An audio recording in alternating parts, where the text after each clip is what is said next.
ಕೊಡಬೇಕು ಅಂತ ಪೂಜ್ಯ ಶ್ರೀಪಾದರ ಸನ್ನಿಧ್ಯದಲ್ಲಿ ಅವರನ್ನು ಸ್ವಾಗತಿಸ್ತಾ, ಆಚಾರ್ಯರನ್ನು ಸ್ವಾಗತಿಸ್ತಾ ಈ ಚಿಂತನೆ ನಡೆಸಿಕೊಡಬೇಕು ಅಂತ ಕೇಳಿಕೊಳ್ತೀನಿ. ಏಳು ಮುಕ್ಕ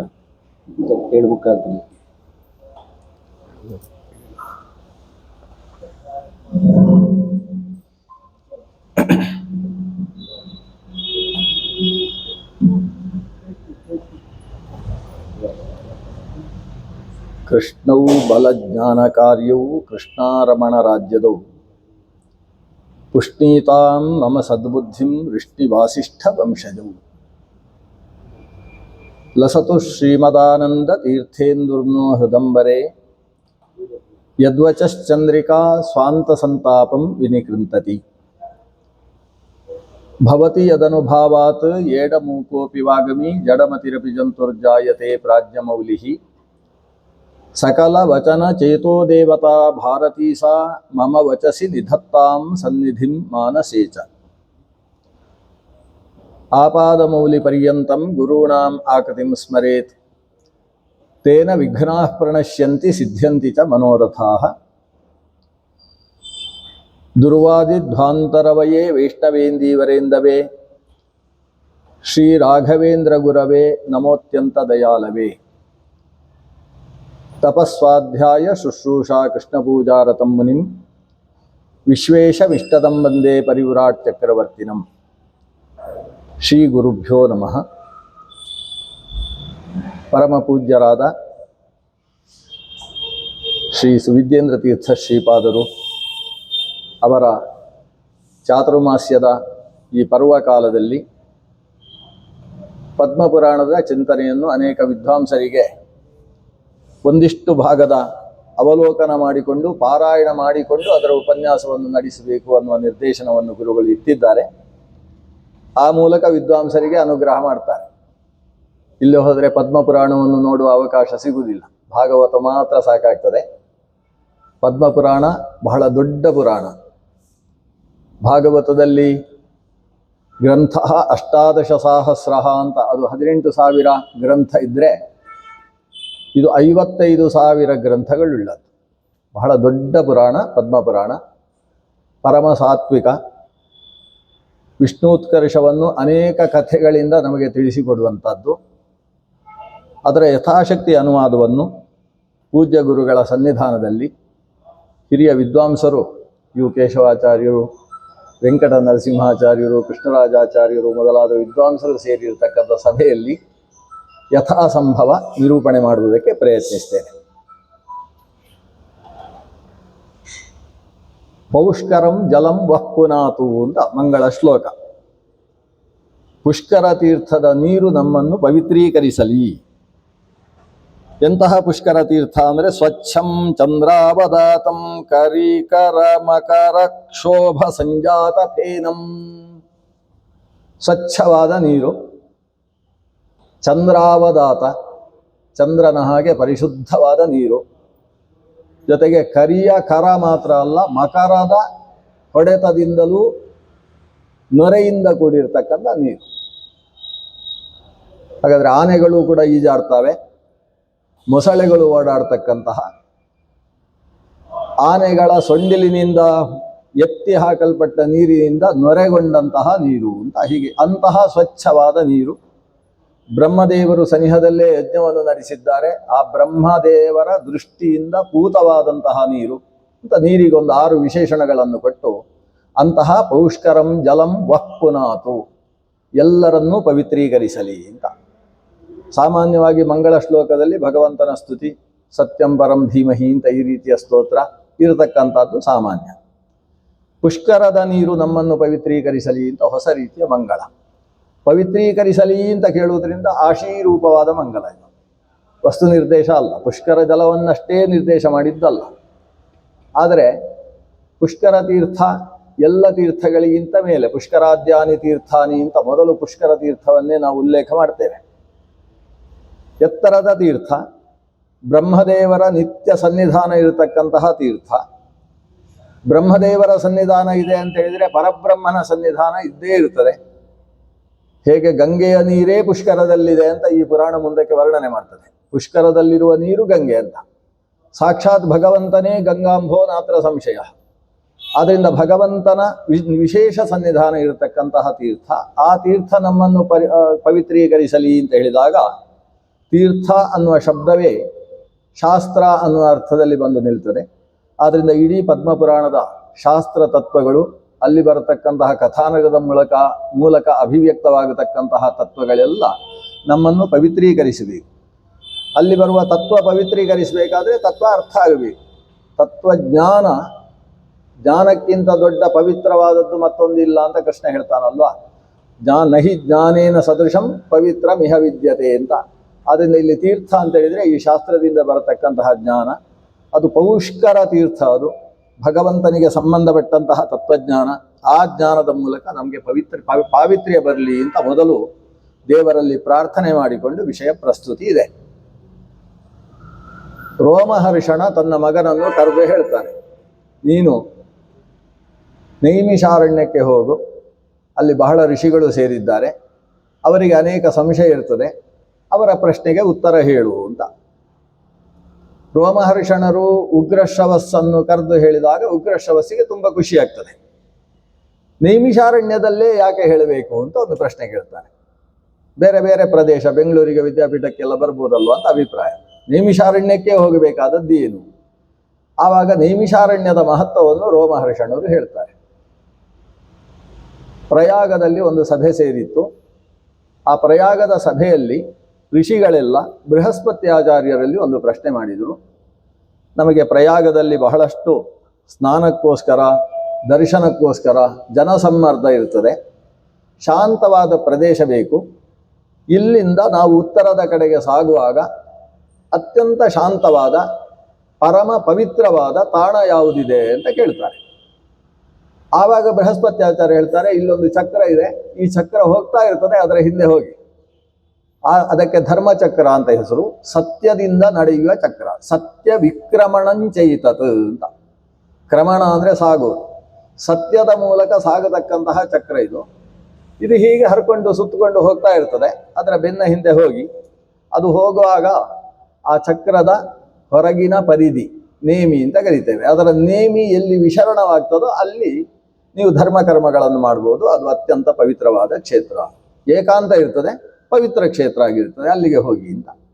ಹಾಗೆ ಪ್ರಯಾಗ ಕ್ಷೇತ್ರದಿಂದ ಆ ಚಕ್ರದ ಹಿಂಭಾಗದಲ್ಲಿ ಅನೇಕ ಋಷಿಗಳು ಸಾಗ್ತಾ ಸಾಗ್ತಾ ಆ ಚಕ್ರ ಭವದಲ್ಲಿಯೇ ಹೋದರು. ಅದು ಒಂದು ಸ್ಥಳದಲ್ಲಿ ಅದರ ನೇಮಿ ವಿಶರಣವಾಯಿತು. ನೇಮಿ ವಿಶರಣವಾದದ್ರಿಂದ ಆ ಪ್ರದೇಶಕ್ಕೆ ನೈಮಿಷ ಅಂತ ಹೆಸರು. ಅದು ನೈಮಿಷಾರಣ್ಯ. ಧರ್ಮಚಕ್ರ ಅಲ್ಲಿ ನಿಂತಿತು. ಆದ್ದರಿಂದ ಧರ್ಮ ಸ್ಥಿರವಾಗಿ ನಿಂತ ಪ್ರದೇಶ. ಆ ಪ್ರದೇಶದಲ್ಲಿ ನಾವು ಸತ್ಕರ್ಮವನ್ನು ಅನುಷ್ಠಾನ ಮಾಡಬೇಕು ಅಂತ ಹೇಳಿ ಶೌನಕಾದಿ ಮಹರ್ಷಿಗಳೆಲ್ಲ ಅಲ್ಲಿ ದೊಡ್ಡ ಗುರುಕುಲವನ್ನು ನಿರ್ಮಾಣ ಮಾಡಿ ದೀರ್ಘ ಸತ್ರದಲ್ಲಿ ಸಮಾಸೀನರಾಗಿದ್ದಾರೆ. ಅಂತಹ ಪುಣ್ಯ ದೇಶ ಗಚ್ಚತೋ ಧರ್ಮಚಕ್ರಸ್ಯ ಯತ್ರ ನೇಮಿರ್ವಿಶೀರ್ಯತೆ ಪುಣ್ಯ ಸದೇಶೋ ಮಂತವ್ಯ ಇತ್ಯುವಾಚ ಸ್ವಯಂ ಪ್ರಭು. ಆ ನೇಮಿ ವಿಶರಣವಾದ ಪ್ರದೇಶವೇ ನೇಮಿಷಾರಣ್ಯ, ಅಲ್ಲಿಗೆ ಹೋಗು ಅಂತ. ಉಗ್ರಶ್ರವಸ್ಸು ನೇಮಿಷಾರಣ್ಯಕ್ಕೆ ಸಾಗಿದ. ಇಲ್ಲಿ ರೋಮಹರ್ಷಣರು ಉಗ್ರಶ್ರವಸ್ಸನ್ನು ಕರೆಸಿದ್ದು. ಉಗ್ರಶ್ರವಸ್ಸು ರೋಮಹರ್ಷಣರ ಮಗ. ಅದನ್ನು ಇಲ್ಲಿ ಬಂದು ಅಲ್ಲಿದ್ದ ಋಷಿಗಳೆಲ್ಲ ಈ ಉಗ್ರಶ್ರವಸ್ಸನ್ನು ಬಹಳ ಸಮ್ಮಾನ ಮಾಡಿ ಸ್ವಾಗತ ಹೇಳಿ ಕೂಡಿಸಿದ ಮೇಲೆ ಈ ಸೂತರು ಉಗ್ರಶ್ರವಸ್ಸು ಸೂತರು ಹೇಳ್ತಾರೆ, ನಾನು ರೋಮಹರ್ಷಣರ ಮಗ, ಆದ್ರಿಂದ ನನ್ನನ್ನು ರೌಮಹರ್ಷಣಿ ಅಂತ ಕರೀತಾರೆ. ಜೊತೆಗೆ ಸೂತರ ಮಗ, ಆದ್ರಿಂದ ಸೌತಿ ಅಂತ ಕರೀತಾರೆ ಅಂತ. ಈ ಶಬ್ದಗಳೆಲ್ಲ ಸ್ವಲ್ಪ ವಿಚಿತ್ರವಾದ ಶಬ್ದಗಳು. ಯಾಕಂದರೆ ಬ್ರಾಹ್ಮಣನ ಮಗನನ್ನು ಬ್ರಾಹ್ಮಣಿ ಅಂತ ಕರೀಲಿಕ್ಕಿಲ್ಲ. ಬ್ರಾಹ್ಮಣಸ್ಯ ಅಪತ್ಯಂ ಪುಮಾನ್ ಬ್ರಾಹ್ಮಣ ಏವ ನತು ಬ್ರಾಹ್ಮಣಿ. ದಕ್ಷಸ್ಯ ಅಪತ್ಯಂ ದಾಕ್ಷಿ ಅಂತ ಆದ ಹಾಗೆ ಅತೈನ್ಯಂತ ಅಪತ್ಯ ಪ್ರತ್ಯಯ ಜಾತಿವಾಚಕ ಶಬ್ದದ ಮೇಲೆ ಬರುವುದಿಲ್ಲ. ಕ್ಷತ್ರಿಯನಲ್ಲೂ ಹಾಗೆ. ಆದ್ದರಿಂದ ಸೂತ ಎಂಬುದು ಕೇವಲ ಜಾತಿವಾಚಕ ಶಬ್ದ ಆದರೆ ಸೂತಸ್ಯ ಪುತ್ರ ಸೌತಿ ಅಂತ ಹೇಳುವುದು ಸ್ವಲ್ಪ ಕಷ್ಟ. ಸೂತಸ್ಯ ಪುತ್ರ ಸೂತ ಏವ. ಇಲ್ಲಿ ಈತನನ್ನು ರೋಮಹರ್ಷಣ ಸೂತರ ಮಗ, ಅವರಿಗೆ ಸೌತಿ ರೌಮಹರ್ಷಣಿ ಅಂತ ಹೆಸರು. ಆದ್ರಿಂದಲೇ ಆತ ತನ್ನ ಜನ್ಮದ ಬಗ್ಗೆ ಅಲ್ಲಿ ಮೊದಲು ಹೇಳಿಕೊಳ್ತಾನೆ. ಆ ಋಷಿಗಳ ಹತ್ರ ಮೊದಲು ಮಾತುಕತೆ ಶುರು ಮಾಡುವುದು ಹೇಗೆ ಅಂದರೆ ಎಲ್ರಿಗೂ ನಮಸ್ಕಾರ ಮಾಡ್ತಾನೆ ಸೂತ ಪುರಾಣಿಕ.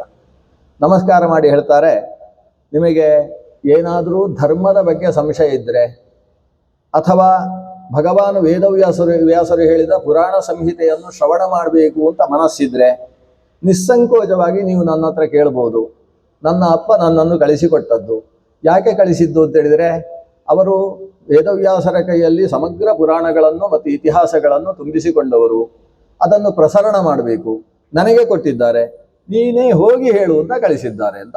ಈ ಪ್ರಸಂಗವೇ ತುಂಬ ಸುಂದರವಾದದ್ದು. ನಾವು ಶಿಷ್ಯರಿಗೆ ಪಾಠ ಹೇಳಿ ನೀನು ಅಲ್ಲಿ ಹೋಗಿ ಪಾಠ ಹೇಳು ಅಂತ ಕಳಿಸಿದ ಹಾಗೆ. ಅಂದರೆ ಹೇಳಿದ ಪಾಠ ಅದು ಲೋಕದಲ್ಲಿ ಪ್ರಸರಣ ಆಗಬೇಕು. ಆ ಜವಾಬ್ದಾರಿಯನ್ನು ವೇದವ್ಯಾಸರು ಕೊಟ್ಟಿದ್ದಾರೆ, ಜ್ಞಾನ ಪ್ರಸಾರದ ಜವಾಬ್ದಾರಿಯನ್ನು. ಆದ್ರಿಂದ ಅವರೇ ಕಳಿಸಿಕೊಟ್ಟದ್ದು. ಬೇಕಾದ ಪ್ರಶ್ನೆಗಳನ್ನು ಕೇಳಿ, ಆದರೆ ವೇದದ ವಿಷಯವನ್ನು ಮಾತ್ರ ಕೇಳಬೇಡಿ ಅಂತ ಹೇಳ್ತಾನೆ. ಅದೆಲ್ಲ ನಿಮಗೆ ಗೊತ್ತಿದೆ, ನಂಗೆ ಗೊತ್ತಿಲ್ಲ. ನಿಮ್ಗೆ ಗೊತ್ತಿಲ್ಲದೆ ಇದ್ದದ್ದು ಯಾವುದಂದ್ರೆ ಪುರಾಣದ ವಿಷಯ, ಅದನ್ನು ನನ್ನ ಹತ್ರ ಕೇಳಿ, ಅದನ್ನು ನಾನು ಹೇಳ್ತೇನೆ. ವೇದದ್ದೇ ಹೇಳಬೇಡಿ. ಯಾಕಂದ್ರೆ ನ ವೇದೇ ತ್ವಧೀಕಾರ, ಅಧಿಕಾರ ಅನ್ನೋದು ಅಧಿಕಾರ ಅನ್ನೋ ಶಬ್ದ ಬಳಸಿದ್ದಾರೆ. ನಮಗೆ ಸೂತರಿಗೆ ವೇದದಲ್ಲಿ ಅಧಿಕಾರ ಇಲ್ಲ, ನಮಗೆ ಅಧಿಕಾರ ಇರುವುದು ಪುರಾಣದಲ್ಲಿ. ಆದ್ರಿಂದ ಪುರಾಣದ ಬಗ್ಗೆ ಏನು ಬೇಕಾದರೂ ಕೇಳಿ, ಎಲ್ಲಾ ರೀತಿಯ ಧರ್ಮ ಸಂಶಯವನ್ನು ಪುರಾಣದ ಮೂಲಕವಾಗಿ ನಾನು ಪರಿಹಾರ ಮಾಡುವಲ್ಲಿ ಸಾಮರ್ಥ್ಯವನ್ನು ವೇದವ್ಯಾಸರ ಅನುಗ್ರಹದಿಂದ ಪಡೆದಿದ್ದೇನೆ ಅಂತ. ಈ ಸಂದರ್ಭದಲ್ಲಿ ನಮ್ಮ ಜನ್ಮ ಹೇಗಾಯಿತು ಅಂತ ಸೂತ ಹೇಳ್ತಾನೆ. ಒಂದು 3 ಥರ ಇದೆ, ಸ್ವಲ್ಪ ಅರ್ಥ ಮಾಡಿಕೊಳ್ಳುವುದು ಕ್ಲಿಷ್ಟವಾದ ಒಂದು ಪ್ರಸಂಗ ಇಲ್ಲಿದೆ. ಒಂದು ಸಂಕರ ಜಾತಿಯ ನಿರ್ಮಾಣವಾಯಿತು. ಆ ಸಾಂಕರ್ಯ ಉಂಟಾಗುವುದಕ್ಕೆ ಕಾರಣ ಏನು ಅಂತ ಹೇಳಿದರೆ, ದೇವತೆಗಳು ಸೇರಿದ ಯಾಗದಲ್ಲಿ ಎಡವಟ್ಟಾದದ್ರಿಂದ ಸಂಕರ ಜಾತಿ ನಿರ್ಮಾಣ ಆಯ್ತಂತೆ. ಅದು ಇಂದ್ರನಿಗೆ ಸಂಬಂಧಪಟ್ಟಂತಹ ಒಂದು ಯಾಗ. ಆ ಯಾಗದಲ್ಲಿ ಪುರೋಹಿತರು, ಅವರ ಹೆಸರನ್ನು ಹೇಳುವುದಿಲ್ಲ ಪುರಾಣ, ಪುರೋಹಿತರು ತಮ್ಮ ಶಿಷ್ಯಂದಿರ ಜೊತೆಗೆ ಯಜ್ಞದಲ್ಲಿ ನಿರತರಾಗಿದ್ದಾರೆ. ಬಹುಶಃ ಬೃಹಸ್ಪತಿ ಆಚಾರ್ಯರು ಇರುವ ಸಾಧ್ಯತೆ ಜಾಸ್ತಿ ಉಂಟು. ಆ ಪುರೋಹಿತರು ಯಜ್ಞಕ್ಕೋಸ್ಕರ ಹವಿಸ್ಸನ್ನು ಎತ್ತಿ ಹಿಡಿದಿದ್ದಾರೆ. ಗ್ರಹ ಅಂತ ಹೆಸರು, ಅದನ್ನು ಹಿಡಿದಿದ್ದಾರೆ. ಅದು ಒಂದು ಯಜ್ಞದ ಸೂತ್ಯಾಹ. ಸೂತಿ ಅಂತ ಹೇಳಿದ್ರೆ ಒಂದು ದಿವಸದಲ್ಲಿ ನಡೀತಕ್ಕಂಥ ಯಜ್ಞ ಪ್ರಕ್ರಿಯೆಯ ಒಂದು ವಿಶೇಷ ಭಾಗ, ಅದು ನಡೆಯುವಂತಹ ಸೂತ್ಯಾಹ. ಆ ಸೂತ್ಯಾಹದಲ್ಲಿ ಅದನ್ನು ಸೂತಿ ಅಂತ ಕರೀತಾರೆ. ಆ ಸೂತಿಯ ದಿವಸ ಒಂದು ಹವಿಸ್ಸನ್ನು ಎತ್ತಿದ್ದಾರೆ. ಆ ಹವಿಸ್ಸು ಅಪವಿದ್ಧವಾಯ್ತಂತೆ. ಪುರೋಹಿತರ ಕೈಯಲ್ಲಿದ್ದದ್ದು ಅಪವಿದ್ಧವಾಯಿತು, ಜಾರಿತು ಅಂತ. ಜಾರಿದ್ದನ್ನು ಆ ಪರಿಧಿಗಿಂತ ಹೊರಗೆ ಜಾರಿತು ಅಂತಾದರೆ ಮತ್ತೆ ಯಜ್ಞದಲ್ಲಿ ಉಪಯೋಗಿಸುವ ಹಾಗಿಲ್ಲ. ಹಾಗಾಗಿ ಅದು ಅಪವಿದ್ಧ, ಉಪಯೋಗಕ್ಕೆ ಬರದೇ ಇದ್ದದ್ದಾಯಿತು. ಶಿಷ್ಯ ಅದನ್ನು ನೋಡಿ ಬಂದು ಶಿಷ್ಯ ಅದಕ್ಕೆ ಒಂದಿಷ್ಟು ಪ್ರೋಕ್ಷಣೆ ಮಾಡಿ ಇನ್ನೊಂದು ಹವಿಸ್ಸನ್ನು ಸೇರಿಸಿ ಅದನ್ನೇ ಆಹುತಿ ಕೊಟ್ಟಂತೆ. ಹೀಗೊಂದು ಪ್ರಕರಣ ನಡೀತು ಯಜ್ಞದಲ್ಲಿ. ಎಲ್ಲ ಶೌತಯಾಗದಲ್ಲಿ ನಡೆದಂಥ ಘಟನೆ ಇದು. ಇದರಿಂದ ಏನಾಯಿತು ಅಂತ ಹೇಳಿದ್ರೆ, ಶಿಷ್ಯಂದೇನಾದರೂ ವ್ಯತ್ಯಾಸವಾದರೆ ಅದನ್ನು ಗುರುಗಳು ಪ್ರೋಕ್ಷಣೆ ಮಾಡಿ ಮುಂದುವರಿಸಬಹುದು. ಇಲ್ಲಿ ಗುರುಗಳಲ್ಲಿ ಆದ ವ್ಯತ್ಯಾಸವನ್ನು ಶಿಷ್ಯ ಪ್ರೋಕ್ಷಣೆ ಮಾಡಿ ಮುಂದುವರಿಸಿದ್ರಿಂದ ಇಲ್ಲಿ ಸಾಂಕರ್ಯ ಉಂಟಾಗಿ ಹೋಯಿತು. ಈ ಹವಿಸ್ಸಿಗೆ ಇನ್ನೊಂದು ಹವಿಸ್ಸು ಸೇರಿತು. ಒಂದು ಅಗ್ನಿಯಲ್ಲಿ ಮತ್ತೊಂದು ಅಗ್ನಿ ಸೇರಿದರೆ, ಒಂದು ಹವಿಸ್ಸಿನಲ್ಲಿ ಅಪರ ಕಪಾಲಗತ ಅನೇಕ ಅಷ್ಟಾಕಪಾಲ ಇದ್ದಾಗ ಒಂದು ಕಪಾಲದ ಹವಿಸ್ಸಿಗೆ ಮತ್ತೊಂದು ಕಪಾಲದ ಹವಿಸ್ಸು ಸೇರಿದರೆ ಅದಕ್ಕೆಲ್ಲ ಸಾಂಕರ್ಯ ಅಂತ ಹೆಸರು. ಅದು ಆ ದೇವತೆಗೆ ಅಂತ ಮಾಡಿಟ್ಟದ್ದು, ಅದಕ್ಕೋಸ್ಕರ ಅಂತ ಹೇಳಿಯೇ ನಿರ್ವಪಣ, ಪ್ರೋಕ್ಷಣ ಇತ್ಯಾದಿ ನಡೆಸಿರುವಂಥದ್ದು. ಅದನ್ನು ಇನ್ನೊಂದು ದೇವತೆಯ ಹವಿಸ್ಸಿನ ಜೊತೆಗೆ ಮೇಲನ ಮಾಡುವ ಹಾಗಿಲ್ಲ. ಅಗ್ನಿಯಲ್ಲಿ ಅಗ್ನಿ ಸೇರುವ ಹಾಗೂ ಇಲ್ಲ. ಗಾರ್ಹಪತ್ಯಾದಿಗಳಲ್ಲಿ ಆಹವನೀಯಾದಿ ಅಗ್ನಿಗಳನ್ನು ಸೇರಿಸಬಾರ್ದು. ಅಗ್ನೌನ ಪ್ರಕ್ಷಿಪೇದಗ್ನಿಂ ಅಗ್ನಿರ್ ನಾಶಮೀಯಾತ್ ತಥಾ ಅಂತ. ಅಗ್ನಿಯಲ್ಲಿ ಅಗ್ನಿ ಪ್ರಕ್ಷೇಪ ಆಯಿತು ಅಂತ ಹೇಳಿದರೆ ಅಗ್ನಿಯೇ ನಷ್ಟವಾಗ್ತದೆ, ಮತ್ತೆ ಪುನಃಸಂಧಾನಾದಿಗಳು ನಡಿಬೇಕಾಗ್ತದೆ. ಹಾಗೆ ಹವಿಸ್ಸಿನಲ್ಲಿ ಹವಿಸ್ಸು ಸೇರಿತು. ಗುರುವಿನಿಂದ ಅಪವಿದ್ಧವಾದದ್ದಕ್ಕೆ ಶಿಷ್ಯ ಪ್ರೋಕ್ಷಣೆ ಮಾಡಿದ. ಈ ಕಾರಣದಿಂದಾಗಿ ಒಂದು ಸಾಂಕರ್ಯ ಉಂಟಾಯಿತು. ಅಲ್ಲಿಂದ ಒಬ್ಬ ಹುಟ್ಟಿದ, ಅವನಿಗೆ ಸೂತ ಅಂತ ಹೆಸರಂತೆ. ಸೂತಿಯಲ್ಲಿ ಹುಟ್ಟಿದ್ರಿಂದ ಸೂತ, ಬ್ರಾಹ್ಮಣಿಯಲ್ಲಿ ಹುಟ್ಟಿದ್ರಿಂದ ಬ್ರಾಹ್ಮಣ ಆಗುವ ಹಾಗೆ ಇಲ್ಲಿ ಯಜ್ಞದ ಸೂತಿ, ಸೂತಸ್ಯ ಪತ್ನಿ ಸೂತಿ ಅಲ್ಲ, ಅದು ಯಜ್ಞದ ಸೂತಿ, ಸೂತ್ಯಾಹ ಅಲ್ಲಿ ಆವಿರ್ಭವಿಸಿದ್ದು. ಅದು ಕೂಡ ಸಾಂಕರ್ಯ ಉಂಟಾದಾಗ ಆವಿರ್ಭವಿಸಿದವ.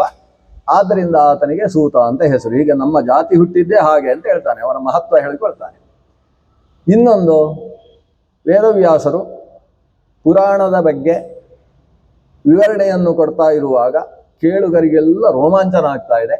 ಅವರ ರೋಮಾಂಚನವನ್ನು ನೋಡಿ ವೇದವ್ಯಾಸರು ಕೂಡ ರೋಮಾಂಚನಗೊಂಡು ಹೇಳ್ತಾ ಇದ್ದಾರೆ. ಅವರ ರೋಮಾಂಚದಿಂದ ಮಗ ಹುಟ್ಟಿದ, ಅವನೇ ನನ್ನ ಅಪ್ಪ, ಅವರಿಗೆ ರೋಮಹರ್ಷಣ ಅಂತ ಹೆಸರು. ಅಂದರೆ ರೋಮಾಂಚ, ಅದು ರೋಮಹರ್ಷಣ ಅಂತ ಆಚಾರ್ಯರು ತಾತ್ಪರ್ಯ ನಿರ್ಣಯದಲ್ಲೂ ಇದನ್ನು ಉಲ್ಲೇಖ ಮಾಡಿದ್ದಾರೆ. ಹಾಗಾಗಿ ವೇದವ್ಯಾಸರಿಂದ ಆವಿರ್ಭವಿಸಿದವರು ಸೂತ. ಆವಿರ್ಭವಿಸುವಾಗ ರೋಮಹರ್ಷಣರು ಮಾತ್ರ ಆವಿರ್ಭವಿಸಿದ್ದಲ್ಲ, ಸೂತನೂ ಆವಿರ್ಭವಿಸಿದ್ದೆ. ಜಾತಿ ಸಹಿತವಾಗಿ ಹುಟ್ಟುವುದು. ಹೇಗೆ ಬ್ರಾಹ್ಮಣೋಸ್ಯ ಮುಖಮಾಸೀತು ಅಂತ ಹೇಳಿದಾಗ ಜಾತಿ ಸಹಿತವಾಗಿಯೇ ಭಗವಂತನಿಂದ ಆವಿರ್ಭವಿಸುವುದಲ್ವ, ವ್ಯಕ್ತಿ ಮಾತ್ರ ಆವಿರ್ಭವಿಸುವುದಲ್ಲ. ಹಾಗೆ ಇಲ್ಲಿ ಸೂತ ರೋಮಹರ್ಷಣನೇ ಆವಿರ್ಭವಿಸಿದ್ದು. ಆದ್ರಿಂದ ಅವರಿಗೆ ಸೂತ ಅಂತಲೂ ಒಂದು ಹೆಸರು, ಪ್ರಸೂತ. ಅವರ ಮಗ ಸೌತಿ ಆಗ್ತಾನೆ. ಹೀಗೆ ಸೌತಿ ಉಗ್ರಶ್ರವಸ್ಸು ಅಂತ ಅನಿಸಿದವ ನಾನು ಪುರಾಣದಲ್ಲಿ ಅಧಿಕಾರ ಇದೆ, ಆದ್ರಿಂದ ಪುರಾಣದ ಬಗ್ಗೆ ಏನು ಬೇಕಾದರೂ ಕೇಳಿ ನಾನು ಅದರ ಬಗ್ಗೆ ವಿವರಣೆಯನ್ನು ಕೊಡ್ತೇನೆ, ತಾವು ಕೇಳಬೇಕಾದದ್ದು ನನಗೆ ಬಹಳ ಇಷ್ಟ ಅಂತ ಹೇಳಿ ಅವರ ಮುಂದೆ ಕೂತಾಗ ಶೌನಕಾದಿಗಳು ಹೇಳ್ತಾರೆ, ನೀನು ವೇದವ್ಯಾಸರ ಶಿಷ್ಯರಾದ ರೋಮಹರ್ಷಣರಿಂದ ಎಲ್ಲ ಪುರಾಣಗಳನ್ನು ಹೊತ್ತು ಬಂದವಲ್ವೇ, ಆದ್ರಿಂದ ಯಾವುದಾದ್ರೂ ವಿಶೇಷ ಪುರಾಣವನ್ನು ನಮಗೆ ವಿವರಣೆ ಕೊಡು. ಪದ್ಮ ಪುರಾಣ ಅಂತ ಕೇಳಿದ್ದೇವೆ, ಹೆಸರು ಮಾತ್ರ ಕೇಳಿದ್ದೇವೆ, ಅದನ್ನು ವಿವರಣೆ ಕೊಡು ಅಂತ. ಆವಾಗ ಸೂತ ಪುರಾಣಿಕರು ಅಂದರೆ ಇವರೇ, ಈಗ ಉಗ್ರಶ್ರವಸ್ಸು ಸೂತ ಪುರಾಣಿಕ ಅಂತಲೇ ಅವರನ್ನು ಕರೆಯೋಣ. ಅವರು ಮೊದಲು ವೇದವ್ಯಾಸರಿಗೆ ನಮಸ್ಕಾರ ಮಾಡಿ ಶುರು ಮಾಡ್ತಾರೆ. ವೇದವ್ಯಾಸರಿಗೆ ನಮಸ್ಕಾರ ಮಾಡುವಾಗ ವಿಷ್ಣುವೇ ವ್ಯಾಸರೂಪಾಯ ಅಂತ, ವಿಷ್ಣುವೇ ವೇದವ್ಯಾಸರು ಅಂತಲೇ ಪ್ರಾರಂಭಿಸಿ ನಮಸ್ಕಾರ ಮಾಡ್ತಾರೆ. ಅಲ್ಲಿ ಮಾಡುವಾಗ ವ್ಯಾಸರ ಜನನವನ್ನೆಲ್ಲ ನೆನಪು ಮಾಡಿಕೊಂಡು ವೇದವ್ಯಾಸರಿಗೆ ನಮಸ್ಕಾರ ಮಾಡ್ತಾರೆ. ಎಲ್ಲಿಂದ? ಅಚ್ಚೋದೆಯ ಕಥೆ, ಪಿತೃಮಾನಸ ಕನ್ಯೆಯಾದಂತಹ ಅಚ್ಚೋದೆ. ಆಕೆ ಹರಿವಂಶದಲ್ಲಿ ಬಂದ ಕಥೆಗಿಂತ ಸ್ವಲ್ಪ ವಿಭೇದ ಇದೆ. ನಾನು ಅಲ್ಲಿ ಬಂದ ಕಥೆಯನ್ನು ವಿವರಣೆ ಕೊಡುವುದಿಲ್ಲ. ಸಾಮಾನ್ಯ ಭಾಗವತ ಹರಿವಂಶದಲ್ಲಿ ಬಂದ ಕಥೆ ಇಲ್ಲಿ ಹೇಳುವುದಿಲ್ಲ, ತುಂಬ ಇದೆ ಆ ಕಥೆಗಳು, ಆದರೆ ಅಲ್ಲಿ ಸ್ವಲ್ಪ ವ್ಯತ್ಯಾಸ ಇದೆ. ಹರಿವಂಶದಲ್ಲಿ ಬರುವ ಹಾಗೆ ಅಚ್ಚೋದೆ ತನ್ನ ತಂದೆ ಯಾರು ಅಂತ ತಿಳಿಯದೆ ಒಂದು ವಿಮಾನದಲ್ಲಿ ಹೋಗ್ತಾ ಇದ್ದಂತಹ ಅಮಾವಸು ಅದ್ರಿಕಾಪ್ಸರಸ ಯುಕ್ತಂ ಅಂತ, ಅದ್ರಿಕೆ ಅಂತ ಹೇಳುವ ಅಪ್ಸರೆಯ ಜೊತೆಗೆ ಕುಳಿತಂತಹ ಅಮಾವಸು ರಾಜನನ್ನೇ ನನ್ನ ಅಪ್ಪ ಅಂತ ತಪ್ಪಾಗಿ ತಿಳ್ಕೊಳ್ತಾಳೆ. ಅವಳ ಅಪ್ಪಂದಿರು ಅಂತ ಹೇಳಿದ್ರೆ ಪಿತೃಗಳನ್ನು ತಿಳಿಯದೆ ಇವರನ್ನೇ ಪಿತೃ ಅಂತ ತಪ್ಪಾಗಿ ತಿಳಿದದ್ರಿಂದ ಮಾನಸ ವ್ಯಭಿಚಾರ ಆಯಿತು. ಅಪ್ಪ ಅಲ್ಲದೆ ಇದ್ದವರನ್ನ ಅಪ್ಪ, ಅಮ್ಮ ಅಲ್ಲದೆ ಇದ್ದವರು, ಅದು ಅಪ್ಪನ ಹೆಂಡತಿಯೂ ಅಲ್ಲ. ಅದ್ರಿಕೆ ಅನ್ನುವ ಅಪ್ಸರಸಿಯನ್ನು ತನ್ನ ತಾಯಿ ಅಂತ ತಿಳಿದದ್ರಿಂದ ಮಾನಸ ವ್ಯಭಿಚಾರ ಆಯಿತು. ಆ ಕಾರಣದಿಂದ ಆಕೆಗೆ ಶಾಪ, ಅದರ ಪ್ರಯುಕ್ತ ಆಕೆ ಭೂಮಿಗೆ ಬೀಳುವಂತಹ ಪ್ರಸಂಗ ಅಲ್ಲಿ ಉಂಟು. ಇಲ್ಲಿ ಸ್ವಲ್ಪ ಬೇರೆ ಥರ ಇದೆ. ಪಿತೃಗಳಿಗೆ ಈ ಅಚ್ಚೋದೆಯನ್ನು ನೋಡಬೇಕು, ಮಾತಾಡಿಸಬೇಕು ಅಂತ ಮನಸ್ಸಾಯ್ತಂತೆ. ಬಂದರಂತೆ ಈಕೆ ಹತ್ರ ಮಾತಾಡ್ಲಿಕ್ಕೆ ಹೊರಟ್ರೆ ಅವಳು ಸೀದಾ ವಾಸವನ ಹತ್ರ ಮಾತಾಡುವುದಕ್ಕೆ ಹೋದ್ಲು ಅಂತ. ಇಲ್ಲಿ ಒಂದು ವಾಸವ ಅಂತ ಶಬ್ದ ಇದೆ. ಎಲ್ಲ ವ್ಯಾಖ್ಯಾನಕಾರರು ವಾಸವ ಅನ್ನುವುದಕ್ಕೆ ಇಂದ್ರ ಅಂತಲೇ ಅರ್ಥ ಮಾಡಿದ್ದಾರೆ. ಈತನನ್ನು ಬಿಟ್ಟು ವಾಸವನ ಹತ್ರ ಹೋದದ್ರಿಂದ ಅವರಿಗೆ ಸಿಟ್ಟು ಬಂತು ಅಂತ. ಆದರೆ ವಾಸವ ಅಂತ ಹೇಳಿದ್ರೆ ವಸುವೇ ಇರಬೇಕು ಅಂತ ನಂಗೆ ಅನಿಸುವುದು, ಅಮಾವಸ್ಸು. ಯಾಕಂದ್ರೆ ಹರಿವಂಶಕ್ಕೆ ಹೊಂದಿಸುವ ಹಾಗೆ ಇದನ್ನು ವ್ಯಾಖ್ಯಾನಿಸುವುದಕ್ಕೆ ಸಾಧ್ಯ ಆಗ್ತದೆ. ಪಿತೃಗಳಿಗೆ ಮಗಳನ್ನು ಮಾತಾಡಿಸಬೇಕು ಅಂತ ಹತ್ರ ಬರಬೇಕಾ ಅನಿಸಿದಾಗ ಅವಳು ಪಿತೃಗಳನ್ನು ತ್ಯಜಿಸಿ ವಸುವಿನ ಹತ್ರ ಹೋದ್ರು. ವಸುರೇವ ವಾಸವ ಸುಖಮೇವ ಸೌಖ್ಯಂ ತಿದ್ದ ಹಾಗೆ ಮಾಡ್ಕೊಳ್ಬೇಕು. ಅಥವಾ ಸುಪರ್ಣಯೇವ ಸೌಪರ್ಣ, ಸೌಪರ್ಣಸ್ಯ ಪತ್ನಿ ಸೌಪರ್ಣಿ ಅಂತಿದ್ದ ಹಾಗೆ. ಇಲ್ಲಿ ಹೋದರೆ ಸುಪರ್ಣನ ಮಗಳು ಅಂತಾಗಿ ಹೋಗ್ತದೆ ಸೌಪರ್ಣಿ ಅಂದರೆ. ಸೌಪರ್ಣ ಅಂತ ಸ್ವಾರ್ಥೇಯಣು ಮಾಡಿಕೊಂಡು ಸೌಪರ್ಣಿ ಅಂತ ಮಾಡಬೇಕು ಹೇಗೋ ಹಾಗೆ ವಸುರೇವ ವಾಸವ ಅಂತ ಮಾಡಿ ಆ ಅಮಾವಸುವಿನ ಹತ್ತಿರ ಇವಳು ಹೋಗಿ ಮಾತಾಡಿದ್ರಿಂದ ಪಿತೃಗಳಿಗೆ ಬೇಸರವಾಗಿ ಪತ ಅಂತ ಹೇಳಿದ್ರು, ಭೂಮಿಯಲ್ಲಿ ಬೀಳು ಅಂತ ಹೇಳಿದ್ರು. ಭೂಮಿಯಲ್ಲಿ ಬಿದ್ಲು. ಬೀಳುವಾಗ ಆಕೆ ತ್ರಾಹಿ ಅಂತ ಕೇಳಿಕೊಂಡಿದ್ದಾಳೆ. ಆವಾಗ ತ್ರಾಯಸ್ವ ಅನ್ನೋ ಅರ್ಥದಲ್ಲಿ ಕೇಳಿಕೊಂಡಿದ್ದಾಳೆ. ಆವಾಗ ಪಿತೃಗಳು, ನೀನು ಭೂಮಿಯಲ್ಲಿ ಹುಟ್ಟಿಯೂ ಕೂಡ ಲೋಕಕ್ಕೆ ಪುರಾಣ ಮತ್ತು ಶಾಸ್ತ್ರದ ತತ್ವಾರ್ಥವನ್ನು ಬಿಡಿಸಿ ಹೇಳತಕ್ಕಂತಹ ವೇದವ್ಯಾಸರ ತಾಯಿ ಆಗ್ತಿ ಅಂತ ಆಶೀರ್ವಾದ ಮಾಡ್ತಾರೆ. ಯಾವ ವ್ಯಕ್ತಿಗಳನ್ನು ನೀನು ತಂದೆ ತಾಯಿ ಅಂತ ತಿಳ್ಕೊಂಡಿದ್ದೀರೋ ಅದೇ ವ್ಯಕ್ತಿ ನಿನಗೆ ತಂದೆ ತಾಯಿ ಆಗಬೇಕು ಮುಂದಿನ ಜನ್ಮದಲ್ಲಿ ಅಂತ. ಹಾಗಾಗಿ ಅಮಾವಸುವನ್ನು ತಂದೆಯಾಗಿ ಪಡೆದು ಅಮಾವಸುವಿನ ಜೊತೆಗಿದ್ದಂತಹ ಅದ್ರಿಕಾ ಅನ್ನುವ ಅಪ್ಸರ ಸ್ತ್ರೀಯನ್ನೇ ತನ್ನ ತಾಯಿಯನ್ನಾಗಿ ಪಡೆದು ಅವಳು ಸತ್ಯವತಿಯಾಗಿ ಭೂಮಿಯಲ್ಲಿ ಹುಟ್ಟೋದು. ಆ ಅದ್ರಿಕಾ ಅಪ್ಸರಸಿ ಅವಳು ಒಂದು ಮೀನಾಗಿ ಯಮುನೆಯಲ್ಲಿ ಹುಡ್ತಾಳೆ. ಅಮಾವಸುವಿನ ಪ್ರಜನನ ಶಕ್ತಿಯನ್ನು ಒಂದು ಹಕ್ಕಿ ಹಿಡ್ಕೊಂಡು ಹೋಗುವಾಗ ಅದು ಜಾರಿ ನದಿಗೆ ಬಿತ್ತು. ಬಿದ್ದದ್ದನ್ನು ಮೀನು ನುಂಗ್ತದೆ. ನುಂಗಿದ ಮೀನು ಗರ್ಭವತಿ ಆಗ್ತದೆ. ಹೀಗೆ ಅಮಾವಸುವಿನ ಶಕ್ತಿಯಿಂದ ಆ ಅದ್ರಿಕಾ ಅಪ್ಸರಸಿಯೇ ಮೀನಾಗಿ ಹುಟ್ಟಿದ್ರಿಂದ ಅವಳ ಹೊಟ್ಟೆಯಲ್ಲಿ ಅವಳಿ ಜವಳಿ ಮಕ್ಕಳು ಹುಟ್ಟಿ ಆ ಮೀನು ಅದನ್ನು ಬೆಸ್ತರು ಹಿಡ್ಕೊಂಡು ಹೋಗಿ ಅಮಾವಾಸ್ಯೆಗೆ ಕೊಡ್ತಾರೆ. ರಾಜನಿಗೆ ಹೋಯಿತು. ಅದರ ಒಳಗಿದ್ದಂತಹ ಮಗುವನ್ನು ಹಿಡ್ಕೊಂಡು ಹೋಗಿ ಕೊಟ್ಟದ್ದು. ಗಂಡು ಹೆಣ್ಣು 2 ಮಕ್ಕಳು. ಗಂಡು ಮಗು ಅವನ ಹಾಗೆ ಇತ್ತು, ಚಕ್ರವರ್ತಿ ಲಕ್ಷಣೋಪೇತವಾದದ್ದು, ಅವನದ್ದೇ ಮಗು. ಅದನ್ನು ಮತ್ಸ್ಯಜನ ಗರ್ಭದಿಂದ ಹುಟ್ಟಿದ್ರಿಂದ ಮತ್ಸ್ಯರಾಜ ಅಂತ ಮುಂದೆ ಅವನೇ ಸಾಕ್ತಾನೆ, ಮತ್ಸ್ಯ ದೇಶದ ಅಧಿಪತಿ. ಹೆಣ್ಣು ಮಗುವನ್ನು ನೀನೇ ಇಟ್ಟುಕೋ ಅಂತ ಆ ದಾಶರಾಜನಿಗೆ ಕೊಟ್ಟಾಗ ದಾಶರಾಜ ಆ ಹೆಣ್ಣು ಮಗುವಿಗೆ ಕಾಳಿ ಅಂತ ಹೆಸರಿಟ್ಟು ಸಾಕ್ತಾನೆ. ಅವಳನ್ನೇ ಮುಂದಕ್ಕೆ ಪರಾಶರರು ಸತ್ಯವತಿ ಅಂತ ಕರೆದು ಆ ಪರಾಶರರ ಮೂಲಕವಾಗಿ ಭಗವಾನ್ ವೇದವ್ಯಾಸರು ಅಲ್ಲಿ ಆವಿರ್ಭವಿಸಿದ್ದಾರೆ. ಅಂತಹ ವೇದವ್ಯಾಸರಿಗೆ ನನ್ನ ನಮಸ್ಕಾರ. ಪುರುಷಾಯ ಪುರಾಣಾಯ ಬ್ರಹ್ಮ ವಾಕ್ಯಾನುವರ್ತಿನೇ ಮಾನವ ಛದ್ಮರೂಪಾಯ ವಿಷ್ಣವೇ ಶಂಸಿತಾತ್ಮನೇ. ಆ ವೇದವ್ಯಾಸ ರೂಪಿಯಾದ ಪುರಾಣ ಸಂಹಿತಾಕರ್ತೃವಿಗೆ ನನ್ನ ನಮಸ್ಕಾರ ಅಂತ ಅವರಿಗೆ ನಮಸ್ಕಾರ ಮಾಡಿ ಒಂದೆರಡು ಮಾತುಗಳನ್ನು ಹೇಳ್ತಾರೆ ವೇದವ್ಯಾಸರ ಬಗ್ಗೆ. ಎಂತಹ ವೇದವ್ಯಾಸರು ಅಂದರೆ, ಅವರಿಲ್ಲದೆ ಹೋದರೆ ಭೂಮಿಯಲ್ಲಿ ಬೆಳಕೇ ಇರ್ತಿರ್ಲಿಲ್ಲ. ಯಾಕಂದರೆ ಭೂಮಿಗೆ ಬೆಳಕು ಕೊಡುವಂಥದ್ದು ಮೂರಂತೆ. ಒಂದು ಭಾರತ, ಮತ್ತೊಂದು ಸೂರ್ಯ, ಮತ್ತೊಂದು ಚಂದ್ರ ಅಂತ.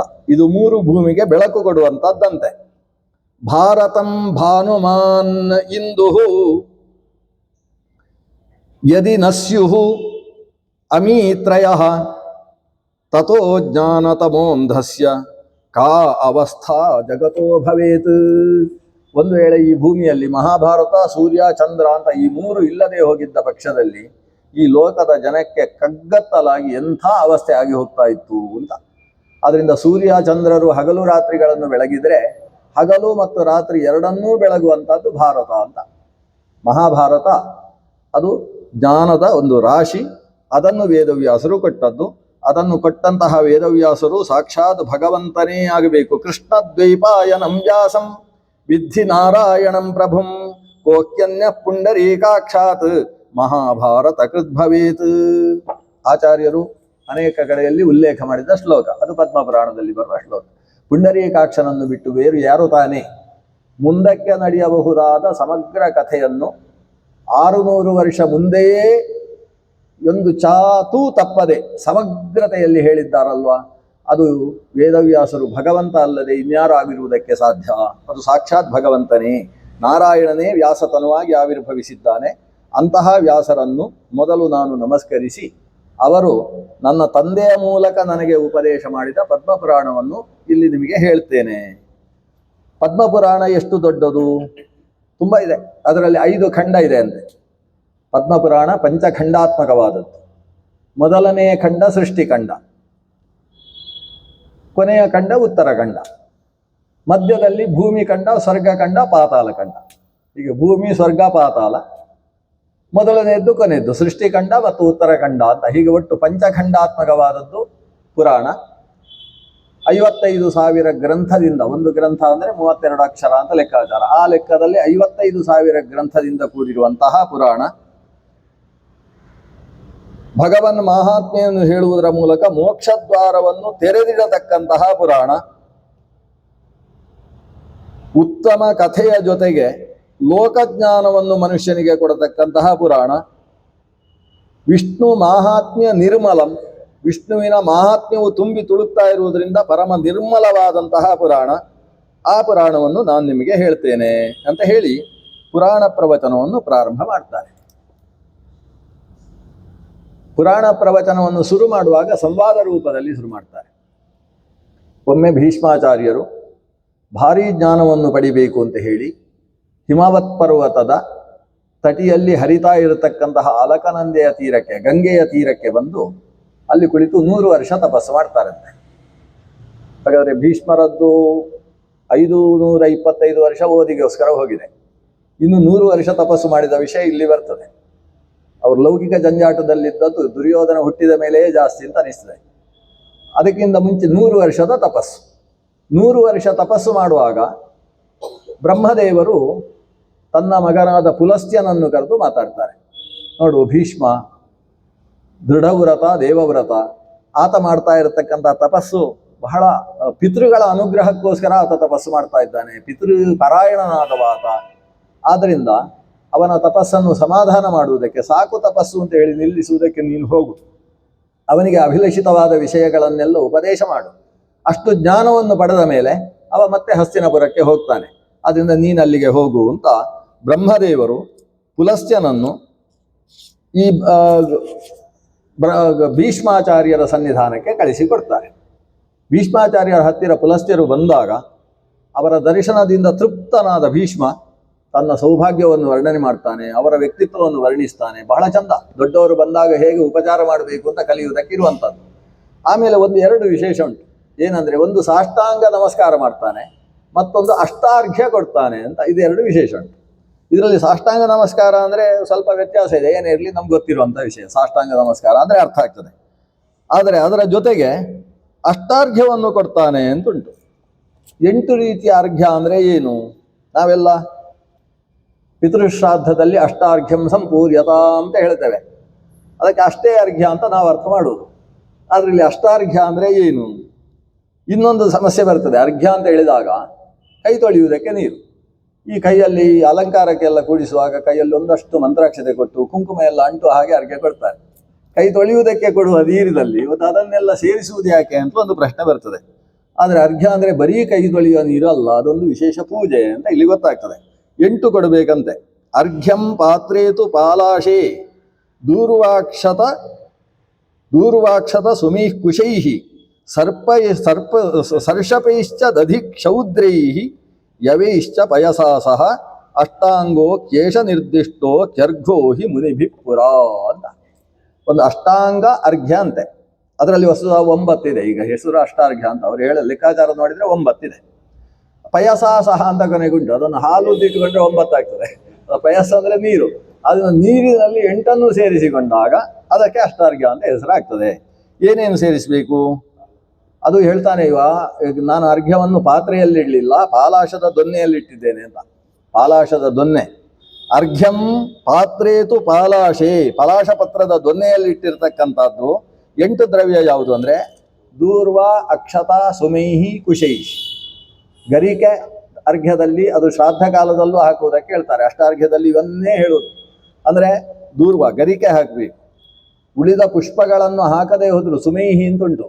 ಸುಮ ಅಂದರೆ ಅರಳಿದ ಪುಷ್ಪ ಅಂತ ಅರ್ಥ, ಪರಿಮಳಿತವಾದಂತಹ ಪುಷ್ಪ, ಅದನ್ನು ಹಾಕಬೇಕು. ಶ್ರಾದ್ದ ಪ್ರಕ್ರಿಯೆಯಲ್ಲಿ ಗರಿಕೆಯನ್ನೇ 2 ಬಾರಿ ಹಾಕುವುದಕ್ಕೆ ಹೇಳ್ತಾರೆ. ಪುಷ್ಪದ ಅನಿವಾರ್ಯತೆಯನ್ನು ಹೇಳುವುದಿಲ್ಲ. ಅಂದರೆ ಗರಿಕೆಗೆ ಎಷ್ಟು ಮಹತ್ವ ಅಂತ ಹೇಳಿದರೆ ನಾವು ಶಾಸ್ತ್ರದಲ್ಲಿ ನೋಡ್ತಾ ಹೋದ ಹಾಗೆ ಅದು ಸರ್ವ ಪುಷ್ಪಮಯೀ ದೂರ್ವ ಅಂತ. ಯಾವ ಪುಷ್ಪ ಇಲ್ಲದೆ ಹೋದರೂ ಗರಿಕೆಯಿಂದ ದೇವರಿಗೆ ಒಂದು ಅರ್ಚನೆ ಮಾಡಿ ಅಲಂಕಾರ ಮಾಡಿದರೆ ಅದು ಸರ್ವ ಪುಷ್ಪಗಳಿಂದ ಅಲಂಕಾರ ಮಾಡಿದ ಪುಣ್ಯ ಬರ್ತದೆ. ಅದನ್ನು ಮೊದಲು ಹೇಳುವುದು ದೂರ್ವ. ಆಮೇಲೆ ಅಕ್ಷತ. ಅಕ್ಷತ ಅಂದರೆ ಶುದ್ಧ ಅಕ್ಕಿ ಕಾಳು. ಅದು ಕೆಂಪಾದ ಅಕ್ಷತೆ ಹಾಕಬೇಕು ಅಂತೇನಿಲ್ಲ. ಅಕ್ಷತ ಅಂದರೆ ಅಕ್ಕಿ. ಅಕ್ಷತಾಹ ಯವಾಹ, ಯವಾದರೂ ಕೂಡ ಅಕ್ಷತೆ ಅಂತ ಕರೆಸಿಕೊಳ್ತದೆ. ಆಮೇಲೆ ಸುಮೈಹಿ ಕುಶೈಹಿ ಸರ್ಷಪೈಶ್ಚ, ಬಿಳಿ ಸಾಸಿವೆಯನ್ನು ಹಾಕಬೇಕು. ದಧಿ ಕ್ಷೌದ್ರೀಹಿ, ಸ್ವಲ್ಪ ಜೇನುತುಪ್ಪವು ಹಾಕಬೇಕು. ಕ್ಷೌದ್ರ ಹಾಕಬೇಕು, ಮೊಸರು ಹಾಕಬೇಕು. ಇಷ್ಟ ಆದ ಮೇಲೆ ಇಲ್ಲಿಗೆ ಅದು ಯವೈಹಿ ಜೊತೆಗೆ ಅಕ್ಷತ ಅಂದರೆ ಅಕ್ಕಿ, ಯವ ಅಂತ ಹೇಳಿದರೆ ಜವೆ ಗೋಧಿ. ಇಷ್ಟು ಗೋಧಿಯನ್ನು ಹಾಕಿ ಇದಕ್ಕೆ ಅಷ್ಟಾರ್ಘ್ಯ ಅಂತ ಹೆಸರು. ಇದನ್ನು ಕೊಟ್ಟು ಅವರ ಕೈಯಲ್ಲಿ ಇತ್ತು ಅವರದನ್ನು ತೆಗೆದುಕೊಂಡ ಮೇಲೆ ಅವರಿಗೆ ನಮಸ್ಕಾರ ಮಾಡಿ ಅಷ್ಟಾಂಗ ನಮಸ್ಕಾರವನ್ನು ಮಾಡಿ ಅವರಿಗೆ ಉಪಚಾರವನ್ನು ಮಾಡ್ತಾರೆ ಅಂತ. ಅದರಿಂದ ಇಲ್ಲಿ ಅರ್ಘ್ಯ ಅನ್ನೋದು ಕೈ ತೊಳಿ, ಇದು ಅರ್ಘ್ಯ ಕೊಟ್ಟ ಮೇಲೆ ಮತ್ತೆ ಕೈ ತೊಳೆಯುವುದಕ್ಕೆ ಬೇರೆ ನೀರು ಕೊಡಬೇಕು.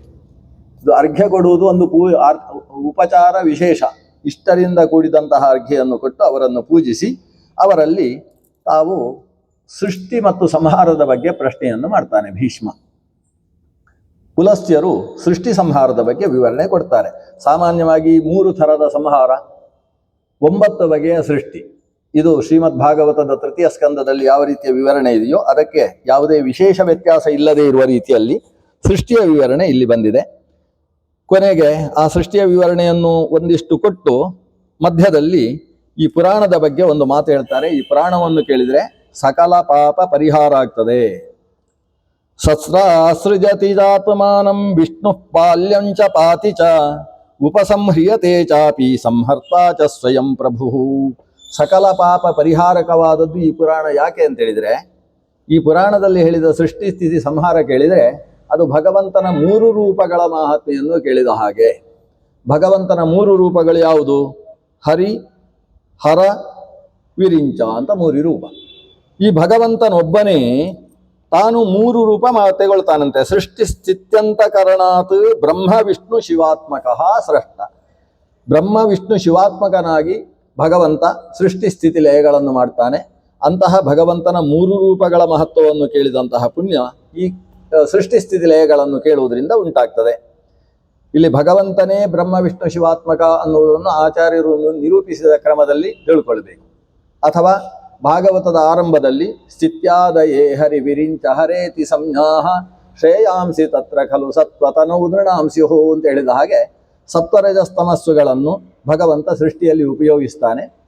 ಅದು ಈ ಸತ್ವವನ್ನು ಸ್ವೀಕರಿಸಿದಾಗ ಭಗವಂತನಿಗೆ ವಿಷ್ಣು ಅಂತ ಹೆಸರು, ರಜಸ್ಸನ್ನು ಸ್ವೀಕರಿಸಿದಾಗ ಬ್ರಹ್ಮ ಅಂತ ಹೆಸರು, ತಮಸ್ಸನ್ನು ಸ್ವೀಕರಿಸಿದಾಗ ಶಂಕರ ರುದ್ರ ಅಂತ ಹೆಸರು. ಆದರೆ ರುದ್ರ ಅನ್ನುವ ಚೇತನ ಬೇರೆ, ಅವನ ಅಲ್ಲಿ ತಮಸ್ಸನ್ನು ಸ್ವೀಕರಿಸುವುದು ಅಂದರೆ ರುದ್ರನ ಶರೀರವನ್ನು ರುದ್ರನನ್ನು ಸ್ವೀಕರಿಸುವುದು ಅಂತ ಅರ್ಥ. ಸಂಹಾರಕ್ಕೋಸ್ಕರ ತಮಸ್ಸನ್ನು ಸ್ವೀಕರಿಸುವುದು ಅಂದರೆ ತಮಸ್ಸಿನಿಂದ ಆವಿರ್ಭಾವಗೊಂಡಂತಹ ರುದ್ರದೇವರನ್ನು ಸ್ವೀಕರಿಸುವುದು. ರುದ್ರದೇವರಲ್ಲಿ ಶಿವರೂಪಿ ಶಿವೇ ಸ್ಥಿತ ಅಂತ ಹೇಳಿದ ಹಾಗೆ ಶಿವನ ಒಳಗೆ ತನ್ನದ್ದಾದ ಶಿವ ಎಂಬ ರೂಪವನ್ನು ಪ್ರವೇಶ ಮಾಡಿಸಿ ಸಂಹಾರದ ಶಕ್ತಿಯನ್ನು ತುಂಬುವುದು. ಬ್ರಹ್ಮಣಿ ಬ್ರಹ್ಮರೂಪೋತ್ಸವ ಅಂತ ಹೇಳಿದ ಹಾಗೆ ಬ್ರಹ್ಮದೇವರ ಒಳಗೆ ತಾನು ಬ್ರಹ್ಮನೆಂಬ ರೂಪದಿಂದ ಪ್ರವೇಶ ಮಾಡಿ ಸೃಷ್ಟಿಯ ಶಕ್ತಿಯನ್ನು ಆತನಲ್ಲಿ ತುಂಬುವುದು. ಭಗವಂತ ಬ್ರಹ್ಮ ಬಹಳ ದೀರ್ಘಕಾಲ ಸ್ತೋತ್ರ ಮಾಡಿ ಭಗವಂತನನ್ನು ಕೊನೆಗೆ ವಿರರಾಮಸ ಖಿನ್ನವತು ಅಂತ ಭಾಗವತದಲ್ಲಿ ಬರ್ತದೆ. ಒಂದು ರೀತಿಯಲ್ಲಿ ಖಿನ್ನತೆಯ ರೀತಿಯಲ್ಲಿ ತಾವು ಸ್ತೋತ್ರವನ್ನು ನಿಲ್ಲಿಸಿದಂತೆ ಬ್ರಹ್ಮದೇವ. ಆಗ ಭಗವಂತ ಹೇಳಿದ, ಖಿನ್ನತೆಗೆ ಕಾರಣ ನಿರುದ್ಯೋಗ ಸಮಸ್ಯೆ, ಆದ್ದರಿಂದ ಸರ್ಗೇ ಉದ್ಯಮ ಮಾವಹ ಮಾ ವೇದಗರ್ಭಗಾಸ್ತಂದ್ರೀಂ ಸರ್ಗೇ ಉದ್ಯಮ ಮಾವಹ. ಈ ರೀತಿಯ ಖಿನ್ನತೆ ತಂದ್ರ ಬೇಡ, ಒಂದು ನಿಮಗೆ ಉದ್ಯಮ ಕೊಡ್ತೇನೆ, ಸೃಷ್ಟಿಯ ಜವಾಬ್ದಾರಿಯನ್ನು ಹೊತ್ತುಕೋ ಅಂತ ಬ್ರಹ್ಮದೇವರಿಗೆ ಜವಾಬ್ದಾರಿ ಕೊಡ್ತಾರೆ. ಆಗ ಬ್ರಹ್ಮದೇವರು ಸೃಷ್ಟಿ ಪ್ರಾರಂಭ ಮಾಡುವುದಿಲ್ಲ. ಮುಂದಕ್ಕೆ ರುದ್ರದೇವರು ಇದ್ದಕ್ಕಿದ್ದಾಗೆ ಸೃಷ್ಟಿ ಮಾಡ್ತಾರೆ, ಭೂತ ಪ್ರೇತ ಪಿಶಾಚ ಬೇತಾಲಾದಿಗಳ ಸೃಷ್ಟಿಯಾಗ್ತದೆ. ಇವರು 10,000 ವರ್ಷದ ತಪಸ್ಸು ಮಾಡ್ತಾರೆ. ತಪಸ್ಸು ಯಾಕೆ ಮಾಡಿದ್ದು? ಸೃಷ್ಟಿ ಮಾಡುವುದಕ್ಕೆ ಬೇಕಾದಂತಹ ಶಕ್ತಿಯನ್ನು ತುಂಬಿಸಿಕೊಳ್ಳುವುದಕ್ಕೆ. ಶಕ್ತಿ ಯಾರು ಅಂತ ಹೇಳಿದ್ರೆ ಭಗವಂತನ ಬ್ರಹ್ಮರೂಪ. ಆ ಬ್ರಹ್ಮರೂಪ ತನ್ನಲ್ಲಿ ಆವೇಶಗೊಳ್ಳುವುದಕ್ಕೋಸ್ಕರ ತಾನು ಆ ಭಗವಂತನನ್ನು ಕುರಿತು ಸೃಷ್ಟಿಯ ವಿಷಯದಲ್ಲಿ ತಪಸ್ಸು ಮಾಡ್ತಾರೆ. ಆವಾಗ ಭಗವಂತ ಅವರಲ್ಲಿ ಪ್ರವೇಶ ಮಾಡಿ ಆಮೇಲೆ ನವವಿಧವಾದ ಸೃಷ್ಟಿ ನಡೆಯುತ್ತೆ ಅಂತ ಅಲ್ಲಿ ವಿವರಣೆ ಇದೆ. ಆ ವಿವರಣೆಯನ್ನೆಲ್ಲ ಇಟ್ಟುಕೊಳ್ಳುವುದಕ್ಕೋಸ್ಕರ ಈ ಶ್ಲೋಕ.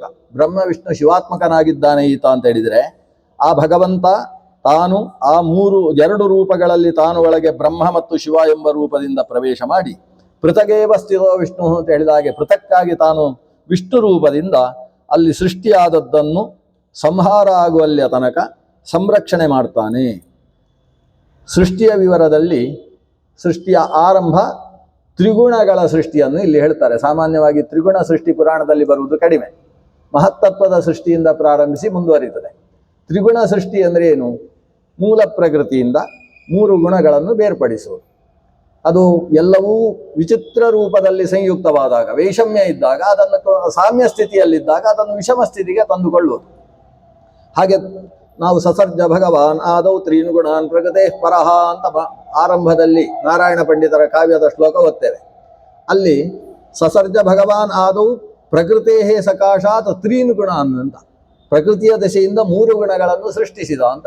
3 ಗುಣಗಳನ್ನು ಸೃಷ್ಟಿಸುವುದು ಅಂತ ಹೇಳಿದರೆ ಆ ಪ್ರಕೃತಿಯಲ್ಲಿ ಒಟ್ಟಾಗಿ ಸೇರಿಕೊಂಡಿದ್ದಂತಹ ಸಾಮ್ಯ ಸ್ಥಿತಿಯಲ್ಲಿ ಇರತಕ್ಕಂತಹ ತ್ರಿಗುಣಗಳನ್ನು ವಿಷಮ ಸ್ಥಿತಿಗೆ ತಂದುಕೊಳ್ಳುವುದು. ವೈಷಮ್ಯ ಉಂಟಾಯಿತು ಅಂತ ಹೇಳಿದರೆ ಸೃಷ್ಟಿ ಅಂತ ಅರ್ಥ. ಅದನ್ನು ಸೃಷ್ಟಿಸ್ತು ಗುಣವೈಷಮ್ಯಂ, ಗುಣ ಸಾಮ್ಯಂ ಅದು ಪ್ರಳಯ. ಆದ್ದರಿಂದಾಗಿ ಇಲ್ಲಿ ಗುಣವೈಷಮ್ಯವನ್ನು ಉಂಟು ಮಾಡತಕ್ಕಂತಹ ಕ್ರಮದ ಬಗ್ಗೆಯೂ ಕೂಡ ಈ ಪುರಾಣ ನಿರೂಪಣೆ ಮಾಡ್ತದೆ. ಆಮೇಲೆ ಸೃಷ್ಟಿಯ ತುಂಬ ವಿಸ್ತಾರವನ್ನೆಲ್ಲ ಹೇಳಿ ಆ ಮಧ್ಯದಲ್ಲಿ ಕೆಲವು ಕಡೆಯಲ್ಲಿ ಕೆಲವು ವಿಶೇಷ ಮಾತುಗಳು ಬರ್ತವೆ. ಸೃಷ್ಟಿಯನ್ನು ಹೇಳ್ತಾ ಇರುವಾಗ ಕೇಳ್ತಾ ಇರುವವರಿಗೆ ಸ್ವಲ್ಪ ನಿದ್ದೆ ಬರುವ ಸಾಧ್ಯತೆ ಇದೆ. ಸೃಷ್ಟಿಯ ವಿವರಣೆಯನ್ನೇ ಕೇಳ್ತಾ ಇರುವಾಗ ಅದಕ್ಕೆ ಮಧ್ಯದಲ್ಲಿ ಈ ಪುರಾಣ ಕೇಳಬೇಕು, ಪುರಾಣ ಕೇಳದೆ ನಿದ್ದೆ ಮಾಡಬಾರ್ದು ಅಂತ ಮಧ್ಯದಲ್ಲಿ ಹೇಳುವುದು. ತುಲಸ್ಯರು ಅಜ್ಜ ಕತೆ ಹೇಳಿದ ಹಾಗೆ ಕತೆ ಹೇಳ್ತಾ ಹೋಗ್ತಾರೆ. ಅವ್ರು ಹೇಳ್ತಾರೆ, ಈ ಪುರಾಣವನ್ನು ಸರಿಯಾಗಿ ತಿಳ್ಕೊಳ್ಬೇಕು. ಯಾಕಂದರೆ ನೀವು ವೇದ ಎಲ್ಲ ಓದಿದವರು, ಶೌನಕಾದಿಗಳು ಮುಂದೆ ಇದ್ದಾರಲ್ಲ, ಅವರನ್ನು ಮುಂದೆ ಇಟ್ಟುಕೊಂಡು ಹೇಳುದು. ನೀವೆಲ್ಲ ವೇದವನ್ನೆಲ್ಲ ಓದಿದವರು, ಆದರೆ ವೇದವನ್ನೆಲ್ಲ ಓದಿ ಪುರಾಣವನ್ನೊಂದನ್ನು ತಿಳ್ಕೊಳ್ಳಿಲ್ಲ ಅಂತಾದರೆ ಅವರಿಗೆ ವಿಚಕ್ಷಣ ಅಂತ ಹೆಸರಿಲ್ಲ. ಈ ಶ್ಲೋಕ ಸಾಮಾನ್ಯ ನಮ್ಮ ಬಾಯಲ್ಲಿರುವಂಥದ್ದು. ನಚೇತ್ ಪುರಾಣಂ ಸಂವಿದ್ಯಾತ್ ನೈವ ಸಸ್ಯಾದ್ ವಿಚಕ್ಷಣ ಅಂತ. ಇಲ್ಲಿ ಹಾಗಿಲ್ಲ. ಪುರಾಣಂ ಚೇತ್ತು ಸಂವಿದ್ಯಾತ್ ಸಹ ಏವ ಸ್ಯಾತ್ತು ವಿಚಕ್ಷಣ ಅಂತ ಇಲ್ಲಿ ಉಂಟಷ್ಟೇ. ಅಲ್ಲಿ ನೈವ ಸಸ್ಯಾತ್ ಅದನ್ನು ತಿಳಿಯದೇ ಹೋದರೆ ವಿಚಕ್ಷಣನಾಗುವುದಿಲ್ಲ ಅಂತ ಆ ಮಾತು ಅಲ್ಲಿದ್ದರೆ, ಇಲ್ಲಿ ಪುರಾಣವನ್ನು ತಿಳಿದ್ರೆ ವಿಚಕ್ಷಣನಾಗ್ತಾನೆ, ಇಲ್ಲಿ ಹೋದರೆ ಪಂಡಿತ ಆಗ್ತಾನೆ. ಹಾಗಾದ್ರೆ ಪಂಡಿತನಿಗೂ ವಿಚಕ್ಷಣನಿಗೂ ವ್ಯತ್ಯಾಸ ಉಂಟಂತೆ. ಸಾಂಗೋಪನಿಷದಾನು ದ್ವಿಜಃ ಅಂತ ನಾವು ಓದ್ತೇವಲ್ವ, ಅಲ್ಲಿ ಇಲ್ಲಿ ಸಾಂಗೋಪನಿಷದೋ ದ್ವಿಜಃ ಅಂತ ಉಂಟು. ವೇದಗಳನ್ನು ಸಾಂಗೋಪನಿಷದ ವೇದಾನ್ ಯಹ ಸಂವಿದ್ಯಾತ್ ಸಹ ಪಂಡಿತ. ಆದರೆ ಅವ ವಿಚಕ್ಷಣ ಅಲ್ಲ. ಪುರಾಣಗಳನ್ನೂ ತಿಳಿದ್ರೆ ಅವ ವಿಚಕ್ಷಣ. ಹಾಗಾದರೆ ವೇದಗಳನ್ನೆಲ್ಲ ತಿಳಿದು ಪುರಾಣಗಳನ್ನೂ ತಿಳಿದಾಗ ಉಂಟಾಗುವ ಒಂದು ರಸ ಏನು, ಒಂದು ಸಾರ ಏನು ಅಂತ ಹೇಳಿದರೆ ವೇದ ಅರ್ಥ ಆಗ್ತದೆ ಅಂತೆ. ಅಲ್ಲಿಯ ತನಕ ವೇದ ತಲೆಯಲ್ಲಿ ಇರ್ತದೆ. ಯಾವ ಭಾಗದಲ್ಲಿ ಎಷ್ಟನೇ ಸೂಕ್ತದ ಎಷ್ಟನೇ ಮಂತ್ರ ಇದು ಅಂತ ಹೇಳಲಿಕ್ಕೆ ಬರ್ತದೆ. ಆದರೆ ಆ ವೇದ ಅರ್ಥ ಆಗುವುದಿಲ್ಲ ಅಂತ. ವೇದದ ಶಬ್ದಗಳಿಂದ ಬೇರೆ ಬೇರೆ ರೀತಿಯ ಅರ್ಥಗಳನ್ನು ತೆಗೆದು ಭಗವಂತನ ಮಹಾತ್ಮೆಯನ್ನು ಅರ್ಥ ಮಾಡಿಕೊಳ್ಳಬೇಕು ಅಂತಾದರೆ ಆತ ದೃಷ್ಟಾಂತ ಸಹಿತವಾದಂತಹ ಪುರಾಣದ ಕಥೆಗಳನ್ನು ಸರಿಯಾಗಿ ತಿಳ್ಕೊಂಡಿರಬೇಕು. ಈ ಮಾತುಗಳೆಲ್ಲ ಮಧ್ಯದಲ್ಲಿ ಬಂದು ಸೃಷ್ಟಿಯ ವಿವರಣೆಯನ್ನು ಹೇಳ್ತಾರೆ. ಊಚುಹು,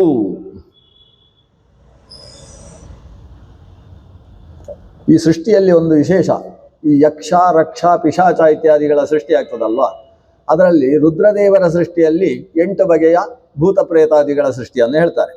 ಆದರೆ ಯಕ್ಷ ಮತ್ತು ರಕ್ಷದ ಸೃಷ್ಟಿ, ಯಕ್ಷರು ಮತ್ತು ರಾಕ್ಷಸರು ಅವರ ಸೃಷ್ಟಿಯಾಗಿರುವುದು ಅದು ಧರ್ಮ ಪ್ರಜಾಪತಿಯ ಮೂಲಕ. ಆ ಧರ್ಮ ಪ್ರಜಾಪತಿಯ ಮೂಲಕ ಸೃಷ್ಟಿ. ಯಕ್ಷ ರಕ್ಷ ಅಂತ ಅವರಿಗೆ ಹೆಸರು ಯಾಕೆ ಬಂತು ಅಂತ ಹೇಳಿದ್ರೆ, 2 ಥರದ ಮಕ್ಕಳು ಹುಟ್ಟಿದ್ರಂತೆ. ಪತ್ನಿಯಾದ ಖಶೆಯಲ್ಲಿ, ಅವಳ ಹೆಸರು ಖಶ ಅಂತ. ಖಶಾಳಲ್ಲಿ ಧರ್ಮನಿಗೆ 2 ಥರದ ಮಕ್ಕಳು ಹುಟ್ಟಿದರು. ಆ ಮಕ್ಕಳಿಗೆ ಹುಟ್ಟಿದಾಗ ಸಿಕ್ಕಾಬಟ್ಟೆ ಹಸಿವು. ಅವರು ಅಳ್ಳಿಲ್ಲ ಅಂತೆ, ಹೊಟ್ಟೆಯನ್ನು ಗಟ್ಟಿಯಾಗಿ ಹೂಚಿಕೊಂಡು ತಿನ್ನೋಣ ತಿನ್ನೋಣ ಅಂತ ಉಪಸರು ಮಾಡಿದಂತೆ.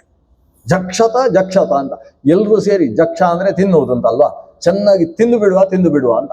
ಯಾರನ್ನು ತಿನ್ನುವುದು ಅಂದರೆ ಅಮ್ಮನನ್ನೇ ಹಿಡ್ಕೊಂಡು ನುಂಗಿ ಬಿಡುವುದಕ್ಕೆ ಪ್ರಯತ್ನ. ಅಷ್ಟು ಹಸಿವು. ಕೆಲವು ಅಮ್ಮಂದಿರು ಹೆತ್ತ ಮೇಲೆ ಮಕ್ಕಳನ್ನೇ ತಿಂದು ಬಿಡುವುದಿದೆ ಅಂತ ಪ್ರಾಣಿಶಾಸ್ತ್ರದಲ್ಲಿ ಉಂಟಲ್ವಾ. ಒಂದು 4 ಮರಿ ಹಾಕಿದರೆ ಅಷ್ಟು ಹಸಿವಾಗಿ ಕೊನೆಗೆ ಒಂದನ್ನು ತಿನ್ನುತ್ತೆ ಅಂತ ಉಂಟು. ಹಾಗೆ ಇಲ್ಲಿ ಅಮ್ಮ ಮಕ್ಕಳನ್ನು ತಿನ್ನುವುದಲ್ಲ, ಮಕ್ಕಳಿಗೆ ಹಸಿವಾಗಿ ನಾವು ಅಮ್ಮನನ್ನೇ ತಿನ್ನೋಣ ಅಂತ ಹೊರಟಿದ್ದಾರಂತೆ ಕೆಲವರು. ಆದರೆ ಇನ್ನೊಂದು ಥರದ ಮಕ್ಕಳು ಹುಟ್ಟಿದ್ದಾರೆ. ಆ ಮಕ್ಕಳು ರಕ್ಷತ ರಕ್ಷತ ಅಂತ ಹೇಳ್ತಾರೆ. ಅಮ್ಮನನ್ನು ತಿನ್ನಬಾರ್ದು, ಮಹಾ ಅಪರಾಧ, ರಕ್ಷಣೆ ಮಾಡಿ ಅಂತ ಅವರು ಹೇಳ್ತಾ ಇದ್ದಾರೆ. ಇಬ್ಬರು ಗಲಾಟೆ ಮಾಡಿದಾಗ ಅಮ್ಮ ತನ್ನ ಸೆರಗಿನಲ್ಲಿ ಮುಖ ಮುಚ್ಚಿಕೊಂಡು ಜಾಗೃತಿಯಾಗಿ ನಿಂತಿದ್ದಾಳಂತೆ. ಅಷ್ಟು ಹೊತ್ತಿಗೆ ತಂದೆಯಾದಂತಹ ಧರ್ಮ ಅಲ್ಲಿಗೆ ಬಂದಂತೆ. ಧರ್ಮ ಬಂದಾಗ ಈ ಮಕ್ಕಳೆಲ್ಲ ಕಪ್ಚಿಪ್ ಶಬ್ದ ಮಾಡುವುದು ನಿಲ್ಲಿಸಿದ್ರು, ಗಲಾಟೆ ನಿಲ್ಲಿಸಿದ್ರು. ಸೀದಾ ಹೋಗಿ ಅಮ್ಮನ ಸೆರಗಿನಲ್ಲೇ ಅವಿತುಕೊಂಡ್ರಂತೆ. ಅಲ್ಲಿಯ ತನಕ ಯಾವ ಅಮ್ಮನನ್ನು ತಿನ್ನಬೇಕು ಅಂತ ಹೊರಟಿದ್ರು, ಬೇಡ ತಿನ್ನಬೇಡಿ ಅಂತ ಹೊರಟಿದ್ರು. ಈಗ ಅಪ್ಪ ಬಂದ ಹೊತ್ತಿಗೆ ಹೆದರಿಕೊಂಡು ಅಮ್ಮನ ವಸ್ತ್ರದಲ್ಲೇ ತಮ್ಮನ್ನು ಮುಚ್ಚಿಕೊಂಡು ಜಾಗ್ರತೆ ಮಾಡಿಕೊಂಡ್ರಂತೆ. ಬಂದು ಅಪ್ಪ ಕೇಳಿದ, ಏನು ಗಲಾಟೆ ಆಗ್ತಾ ಉಂಟು, ಯಾಕೆ ಹೀಗಾಗ್ತಾ ಇದೆ? ಆವಾಗ ಊಚು ಕಾದಾಮ ಇತ್ಯನ್ನಿ, ರಕ್ಷಣೆ ಮಾಡುವ ಅಂತ ಕೆಲವರು, ತಿನ್ನೋಣ ಅಂತ ಕೆಲವರು, ಹೀಗೆ ಹೊರಟಿದ್ದಾರೆ ಅಂತ ಅಮ್ಮ ಹೇಳುವುದಕ್ಕೆ ಬಾಯಿ ತೆಗೆದಾಗ ಇವರೇ ಮಾತಾಡಬೇಡ ಅಂತ ಹೇಳಿದ್ರಂತೆ ಅಮ್ಮನ ಹತ್ರ. ಅಮ್ಮ ಹೇಳಲಿಲ್ಲಂತೆ. ಮಕ್ಕಳ ದೋಷವನ್ನು ತಂದೆಯ ಮುಂದೆಯೂ ಅಮ್ಮ ಹೇಳೋಲ್ಲ. ಆಗ ತಂದೆ ನನಗೆಲ್ಲ ಅರ್ಥ ಆಗ್ತದೆ ಅಂತ ವಿಚಾರ ಮಾಡಿ ಇವರೆಲ್ಲ ಜಕ್ಷತ ಅಂತ ಹೇಳಿದ್ದಾರಲ್ವ, ಇವರಿಗೆ ಜಕ್ಷ ಅಂತ ಹೆಸರು. ಜಕ್ಷ ಅಂದ್ರೆ ಯಕ್ಷ ಅಂದ್ರೆ ಒಂದೇ ಅಲ್ವಾ. ಯೌವನ ಜವನಿಕ ಯಾ ಸುಮಾರು ಸಮಾನಾರ್ಥದಲ್ಲೇ ಬರುವುದು. ಹಾಗಾಗಿ ಇವರಿಗೆ ಯಕ್ಷ ಅಂತ ಹೆಸರು. ಈ ರಕ್ಷತ ಅಂತ ಹೇಳಿದ್ರಲ್ವ, ಇವರಿಗೆ ರಕ್ಷಸ್ಸುಗಳು ಅಂತ ಹೆಸರು. ಅದನ್ನ ರಾಕ್ಷಸರು ಅಂದ್ರೆ ರಕ್ಷಣೆ ಮಾಡುವವರು, ಯಕ್ಷರು ಅಂತ ಹೇಳಿದ್ರೆ ನುಂಗುವವರು. ನಿರುತಿ ಮೊದಲಾದಂತಹ ರಾಕ್ಷಸರು ರಕ್ಷಸ್ಸು ಅಂತ ಹೇಳಿದ ಕೂಡಲೇ ಎಲ್ಲ ದುಷ್ಟರೇ ತಮಯೋಗ್ಯರೇ ಅಲ್ಲ ಇರೋದು. ರಾಕ್ಷಸರು ಅಂತ ಹೇಳಿದರೆ ಅದರಲ್ಲಿ ಸಾತ್ವಿಕರು ಕೂಡ ಇದ್ದಾರೆ. ಅಂತಹ ಒಂದು ಗಣ ರಕ್ಷೋಗಣ ಇದೆ. ನೈಋತ್ಯದ ಅಭಿಮಾನಿಯಾದಂತಹ ನಿರುತಿ ಅಂತಹ ರಾಕ್ಷಸಾಧಿಪ, ಅವನು ರಕ್ಷಸ್ಸುಗಳ ಅಧಿಪತಿಯಾಗಿದ್ದಾನೆ. ನಮ್ಮಲ್ಲಿ ಅನೇಕ ಪೌರೋಹಿತ್ಯ ಪ್ರಯೋಗದಲ್ಲಿ ಅಗ್ನಿಯಲ್ಲಿ ರಕ್ಷಸ್ಸುಗಳಿಗೆ ಆಹುತಿಯೂ ಕೂಡ ಇದೆ. ಅದಕ್ಕೆಲ್ಲ ಕಾರಣಗಳನ್ನು ಪುರಾಣಗಳನ್ನು ಓದ್ತಾ ಹೋದಾಗ ಅರ್ಥ ಆಗ್ತದೆ. ಈ ರೀತಿಯ ಸೃಷ್ಟಿಯ ವಿವರಣೆಯನ್ನು ಕೊಡುವಾಗ ಯಜ್ಞ ಸಾಧನದ ಸೃಷ್ಟಿಯ ಬಗ್ಗೆ ವಿವರಣೆ ಬರ್ತದೆ. ಯಜ್ಞ ಸಾಧನವನ್ನು ಸೃಷ್ಟಿ ಮಾಡಬೇಕಾದ್ರೆ ಯಜ್ಞೇನಾಪ್ಯಾಯಿತ ಒಂದು ವಿವರಣೆಯನ್ನು ಕೊಡ್ತಾರೆ. ಯಜ್ಞ ಸಾಧನಗಳ ಸೃಷ್ಟಿಯಾಗಿರುವುದು ಯಾಕೆ? ಕೇವಲ ಜಡ ಅಂತ ಆಲೋಚನೆ ಮಾಡಿಕೊಂಡು ಅದನ್ನು ಯಜ್ಞದಲ್ಲಿ ಉಪಯೋಗಿಸುವುದಕ್ಕಲ್ಲ. ಯಜ್ಞ ಸಾಧನ ಯಾವುದು ಸೃಷ್ಟಿಯಾಗಿದೆಯೋ ಅದರಲ್ಲಿ ಆಯಾ ದೇವತೆಗಳ ಪ್ರವೇಶ ಆಗ್ತದೆ. ದರ್ಭೆ ಸೃಷ್ಟಿಯಾದ ಕೂಡಲೇ ದರ್ಭೆಯಲ್ಲಿ ಗಾಯತ್ರಿಯ ಪ್ರವೇಶ ಆಗ್ತದೆ ಅಂತ, ಗಾಯತ್ರಿ ದೇವಿಯ ಪ್ರವೇಶ ಆಗ್ತದೆ ಅಂತ. ಆಯಾ ಯಜ್ಞ ಪರಿಕರಗಳಲ್ಲಿ ಅದರಲ್ಲಿ ವರಾಹ ದೇವರಿಂದ ಮೊದಲು ಯಜ್ಞ ಸಾಧನದ ಸೃಷ್ಟಿಯಾಯಿತು, ಆಮೇಲೆ ಚತುರ್ಮುಖನಿಂದ ಯಜ್ಞ ಸಾಧನದ ಸೃಷ್ಟಿಯಾಯಿತು, ಆಮೇಲೆ ಭೃಗುವಿನಿಂದ ಯಜ್ಞ ಸಾಧನದ ಸೃಷ್ಟಿಯಾಯಿತು. ಹೀಗೆ ಯಜ್ಞ ಸಾಧನ ಹೇಗೆ ಭಗವಂತನಿಂದ ಮೊದಲು ಚಂದ್ರಮ ಮನಸೋ ಜಾತಃ ಅಂತ ಚಂದ್ರಮ ಆವಿರ್ಭವಿಸಿದ ಮೇಲೆ ಕ್ಷೀರಸಾಗರದಲ್ಲಿ ಮತ್ತೊಮ್ಮೆ ಚಂದ್ರ ಆವಿರ್ಭವಿಸಿ ಅತ್ರಿಗೋತ್ರ ಅತ್ರಿನೇತ್ರ ಸಮುದ್ಭವನಾಗಿ ಮತ್ತೊಮ್ಮೆ ಆವಿರ್ಭವಿಸುವ ಹಾಗೆ ಇಲ್ಲಿ ಯಜ್ಞ ಸಾಧನ ಮೂರು ಕಡೆಯಲ್ಲಿ ಸೃಷ್ಟಿಯಾಗಿದೆ. ಆ ಬ್ರಹ್ಮದೇವರಿಂದ ಸೃಷ್ಟಿಯಾದ ಯಜ್ಞ ಸಾಧನದಲ್ಲಿ ತತ್ತದ ಅಭಿಮಾನಿ ದೇವತೆಗಳು ಪ್ರವೇಶ ಮಾಡ್ತಾರೆ. ಅದನ್ನು ಯಾಕೆ ಹೇಳಿದರು ಅಂದರೆ, ನಾವು ಯಜ್ಞ ಮಾಡುವಾಗ ಆ ಯಜ್ಞದಿಂದ ದೇವತೆಗಳು ಆಪ್ಯಾಯಿತರಾಗ್ತಾರೆ, ಯಜ್ಞದಿಂದ ತೃಪ್ತರಾಗ್ತಾರೆ. ತೃಪ್ತರಾದ ಯಜ್ಞೇನಾಪ್ಯಾಯಿತಾ ದೇವಾಹ, ಅವರು ನಮಗೆ ಬೇಕಾದ್ದನ್ನು ಕೊಡ್ತಾರೆ.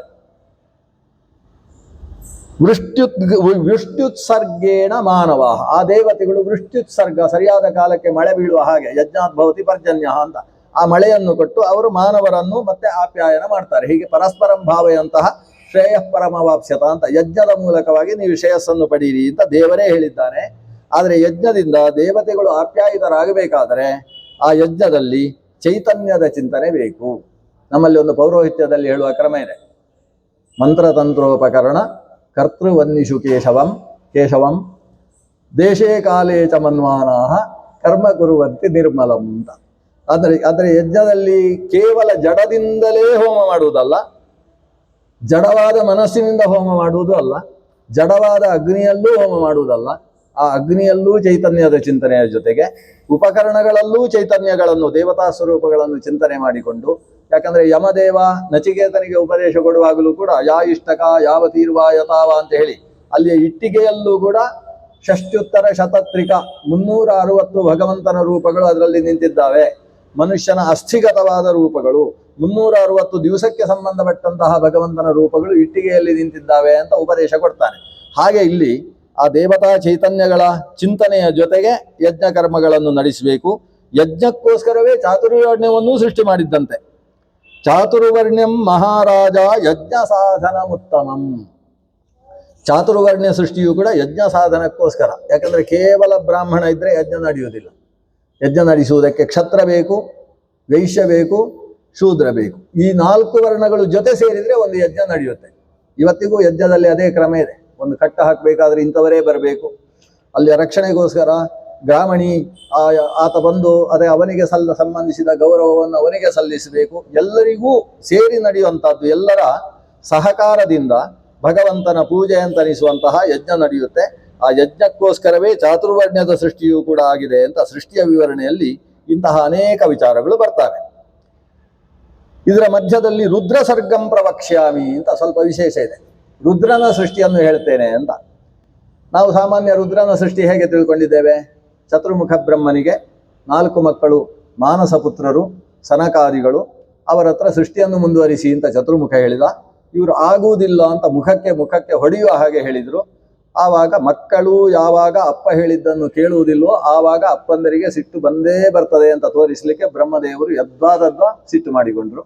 ಆ ಸಿಟ್ಟಿನ ಪರಿಣಾಮವಾಗಿ ಆ ಸಿಟ್ಟು ಮೂಗಿನ ತುದಿಯಲ್ಲಿ ಬಂತು. ಮೂಗಿನ ತುದಿಯಲ್ಲಿ ಸಿಟ್ಟು ಅಂತ, ಅದೇ ಸಿಟ್ಟೆ ರುದ್ರದೇವರ ಆವಿರ್ಭಾವ ಅಂತ. ಇದು ಭಾಗವತದಲ್ಲಿ ಬರುವಂತಹ ವಿಷಯ. ಇಲ್ಲಿ ಸ್ವಲ್ಪ ಬೇರೆ ತರ ಇದೆ. ಬ್ರಹ್ಮದೇವರಿಗೆ ಒಂದು ಸುಂದರವಾದ ಮಗ ಬೇಕು ಅಂತ ಅನಿಸಿದಂತೆ. ಮಗ ಬೇಕು ಅಂತ ಅನಿಸಿಕೊಂಡು ತೊಡೆ ನೋಡಿದ್ರಂತೆ, ಮಗ ಇದ್ದಂತೆ. ಹೀಗೆ ಸೃಷ್ಟಿಯಾದದ್ದು. ಅವರ ತೊಡೆಯಲ್ಲಿ ಬಂದವ. ರುದ್ರ ಸರ್ಗಂ ಪ್ರವಕ್ಷ್ಯಾಮಿ ಯಥಾ ಬ್ರಹ್ಮ ಚಕಾರಃ. ಹೇಗೆ ಅದು? ಕಲ್ಪಾದವು ಆತ್ಮನಸ್ತುಲ್ಯಂ ಸುತಂ ಪ್ರಧ್ಯಾಯತಸ್ತತಃ ಪ್ರಾದುರಾಸೀತ್ ಪ್ರಭೋರಂಕೆ ಕುಮಾರೋ ನೀಲಲೋಹಿತಃ. ರುದ್ರದೇವರು ಪ್ರಧ್ಯಾನ ಮಾಡಿದರು. ಒಬ್ಬ ಮಗ ಬೇಕು ಅಂತ ಧ್ಯಾನ ಮಾಡಿದರು. ಆವಾಗ ಪ್ರಭೋಹ ಅಂಕೆ ಕುಮಾರೋ ನೀಲಲೋಹಿತಃ ಪ್ರಾದುರಾಸೀತ್. ಅವರ ಮಡಿಲಲ್ಲಿ ನೀಲಲೋಹಿತ ಕುಮಾರ ಆವಿರ್ಭಾವಗೊಂಡ. ನೀಲಲೋಹಿತ ಅನ್ನೋ ಶಬ್ದ ಬಂದ್ರೆ ಅದು ರುದ್ರದೇವರು ಅಂತಲೇ ಅರ್ಥ. ಯಾಕಂದ್ರೆ ಋಗ್ವೇದ ಯಜುರ್ವೇದಗಳಲ್ಲಿ ಬಂದಂತಹ ರುದ್ರವಾಚಕವಾದ ಶಬ್ದ ಅದು. ಆದರೆ ಹುಟ್ಟಿದ ನೀಲಲೋಹಿತನಾದ ಕುಮಾರ, ಅವನಿಗೆ ಹೆಸರು ಇನ್ನೂ ಇಡಲಿಲ್ಲ. ವಯಸ್ಸನ್ನು ಹೇಳಿದರು, ಮೈ ಬಣ್ಣವನ್ನು ಹೇಳಿದರು. ಅವನಿಗೆ ಹೆಸರಿಡುವುದು ಹೇಗೆ? ಆಗ ರುದನ್ವೈ ಸುಸ್ವರಂ ಸೋಯಂ.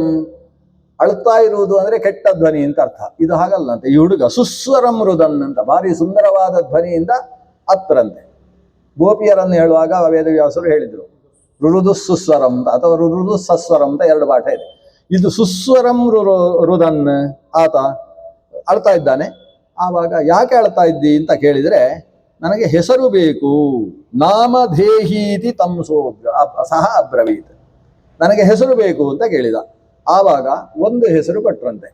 ನೀನು ಅತ್ತಿ ಅಲ್ವಾ, ಅದಕ್ಕೆ ನಿಂಗೆ ರುದ್ರ ಅಂತ ಹೆಸರು ಕೊಡ್ತೇನೆ ಅಂತ. ರೋದನಾಥ ರುದ್ರಹ ಅಂತ ಹೆಸರು ಕೊಟ್ರಂತೆ. ಆಮೇಲೆ ಅಳುವುದನ್ನು ನಿಲ್ಲಿಸಲೇ ಇಲ್ಲ, ಮತ್ತೆ ಅಳು ಮುಂದುವರಿಸಿದ್ರು. ಅದಕ್ಕೆ ಇನ್ನೊಂದು ಹೆಸರು ಕೊಟ್ಟರು. ಹೀಗೆ ಒಟ್ಟು ಮತ್ತೆ 7 ಸಲ ಅತ್ತ, ಒಟ್ಟು 8 ಸಲ ಅತ್ತದ್ರಿಂದ ಆತನಿಗೆ 8 ಹೆಸರನ್ನು ಕೊಟ್ರಂತೆ. ಆ 8 ಹೆಸರು ಯಾವುದು ಅಂದ್ರೆ ನಮಗೆ ಬಹಳ ಪ್ರಸಿದ್ಧವಾದದ್ದೇ.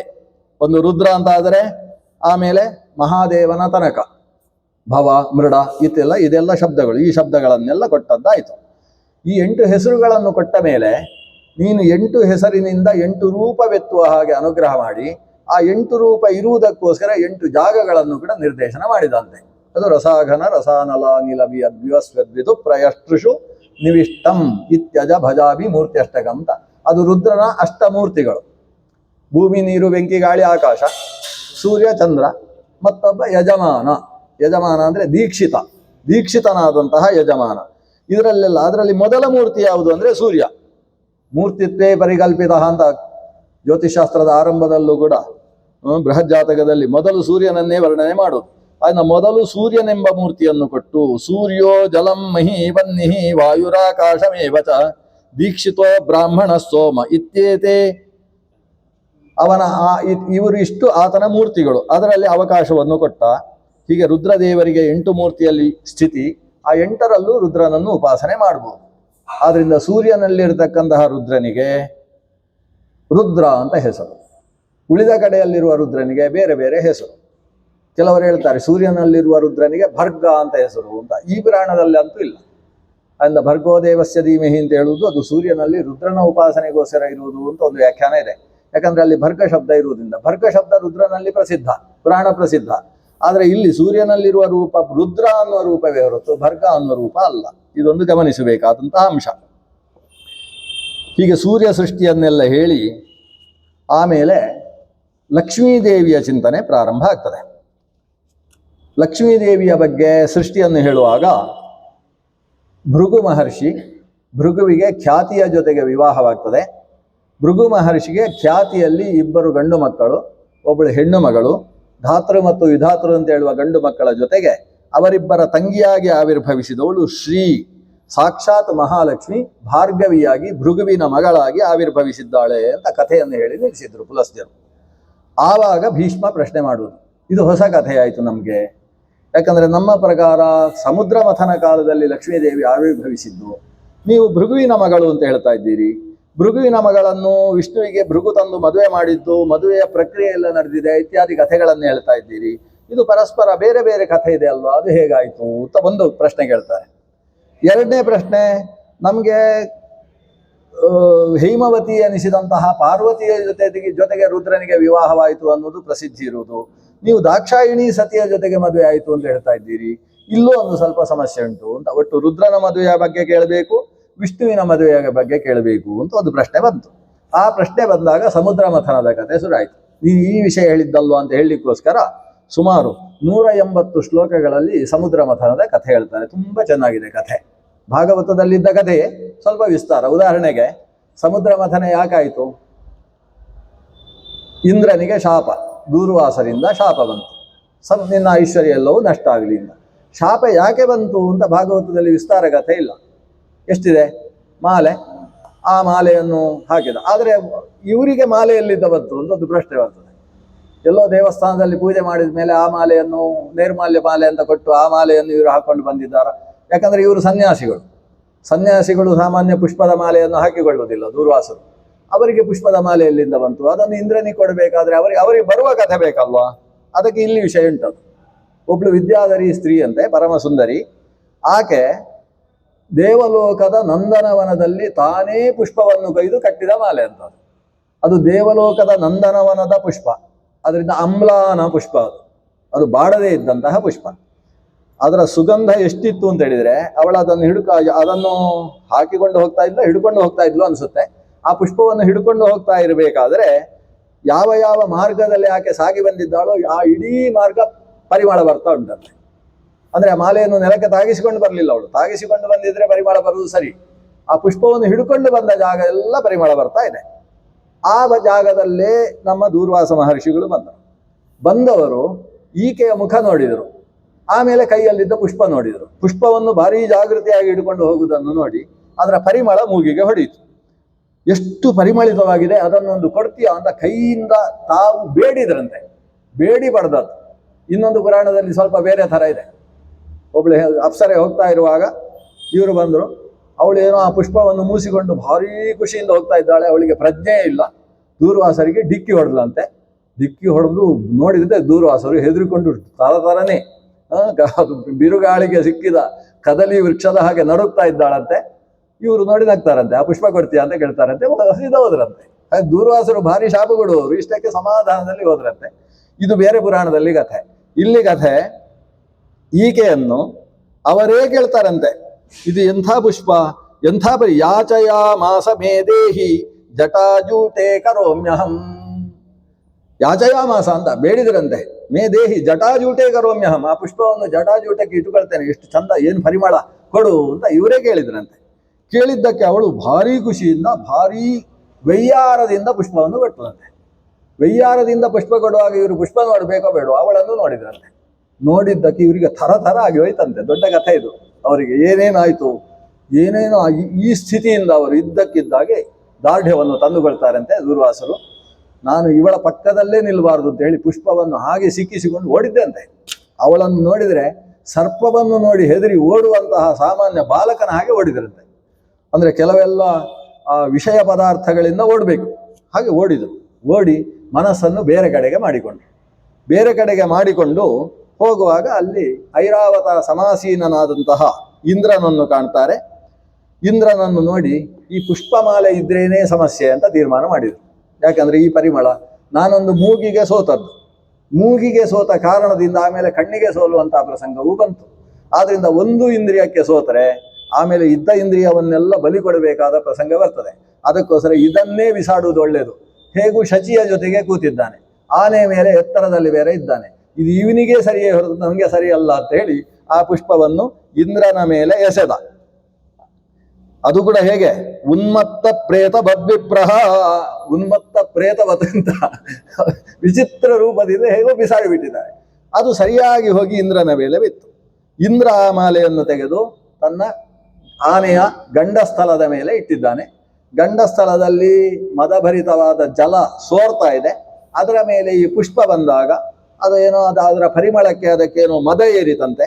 ಏರಿದ ಮದದಿಂದ ಸೊಂಡಿಲಿನಿಂದ ಪುಷ್ಪವನ್ನು ತೆಗೆದು ನೆಲಕ್ಕೆ ಹಾಕಿದ್ದು ಇತ್ಯಾದಿ ಕಥೆಯೆಲ್ಲ ನಡೆದಾಗ ಇವರು ಸಿಟ್ಟುಕೊಂಡು ಭ್ರಷ್ಟಶ್ರೀಕನಾಗುವಂತ ಶಾಪ ಕೊಟ್ಟಂತಹ ಪ್ರಕರಣ. ಅದನ್ನ ಮಾಲೆ ಅವರಿಗೆ ಹೇಗೆ ಸಿಕ್ಕಿತು ಅನ್ನುವುದು ಒಂದು ಇಲ್ಲಿ ಬಂದಿರತಕ್ಕಂಥ ವಿಶೇಷ. ಆಮೇಲೆ ಒಂದು ವಿಶೇಷ ಇದೆ. ಇವರು ಶಾಪ ಕೊಟ್ಟ ಮೇಲೆ ಇಂದ್ರ ಏನು ಮಾಡಿದ, ಆ ಕ್ಷಣದಲ್ಲಿ ಭಡಕ್ಕನೆ ಜಾರಿದಂತೆ, ಅಲ್ಲಿ ನೆಗೆದಂತೆ, ಕೆಳಗೆ ನೆಗೆದು ಇವರ ಕಾಲು ಹಿಡ್ಕೊಂಡು ತಪ್ಪಾಗಿದೆ ಕ್ಷಮಿಸಿ ಅಂತ ಕೇಳ್ತಾರೆ. ಆದರೆ ಇವರು ಮಾತ್ರ ಸಿಟ್ಟು ಎಲ್ಲಿ, ಸಾಮಾನ್ಯ ಪ್ರಣಾಮಾಂತಂ ಸತಾಂ ಕೋಪಃ ಅಂತ ಗಾದೆ ಇರುವುದು. ಆದರೆ ಇದು ಹಾಗಾಗಲಿಲ್ಲ. ನಾಹಂ ಕ್ಷಮಿಷ್ಯೇ ಬಹುನಾ ಕಿಮುಕ್ತೇನ ಶತಕ್ರತೋ ಅಂತ ಹೇಳ್ತಾರೆ.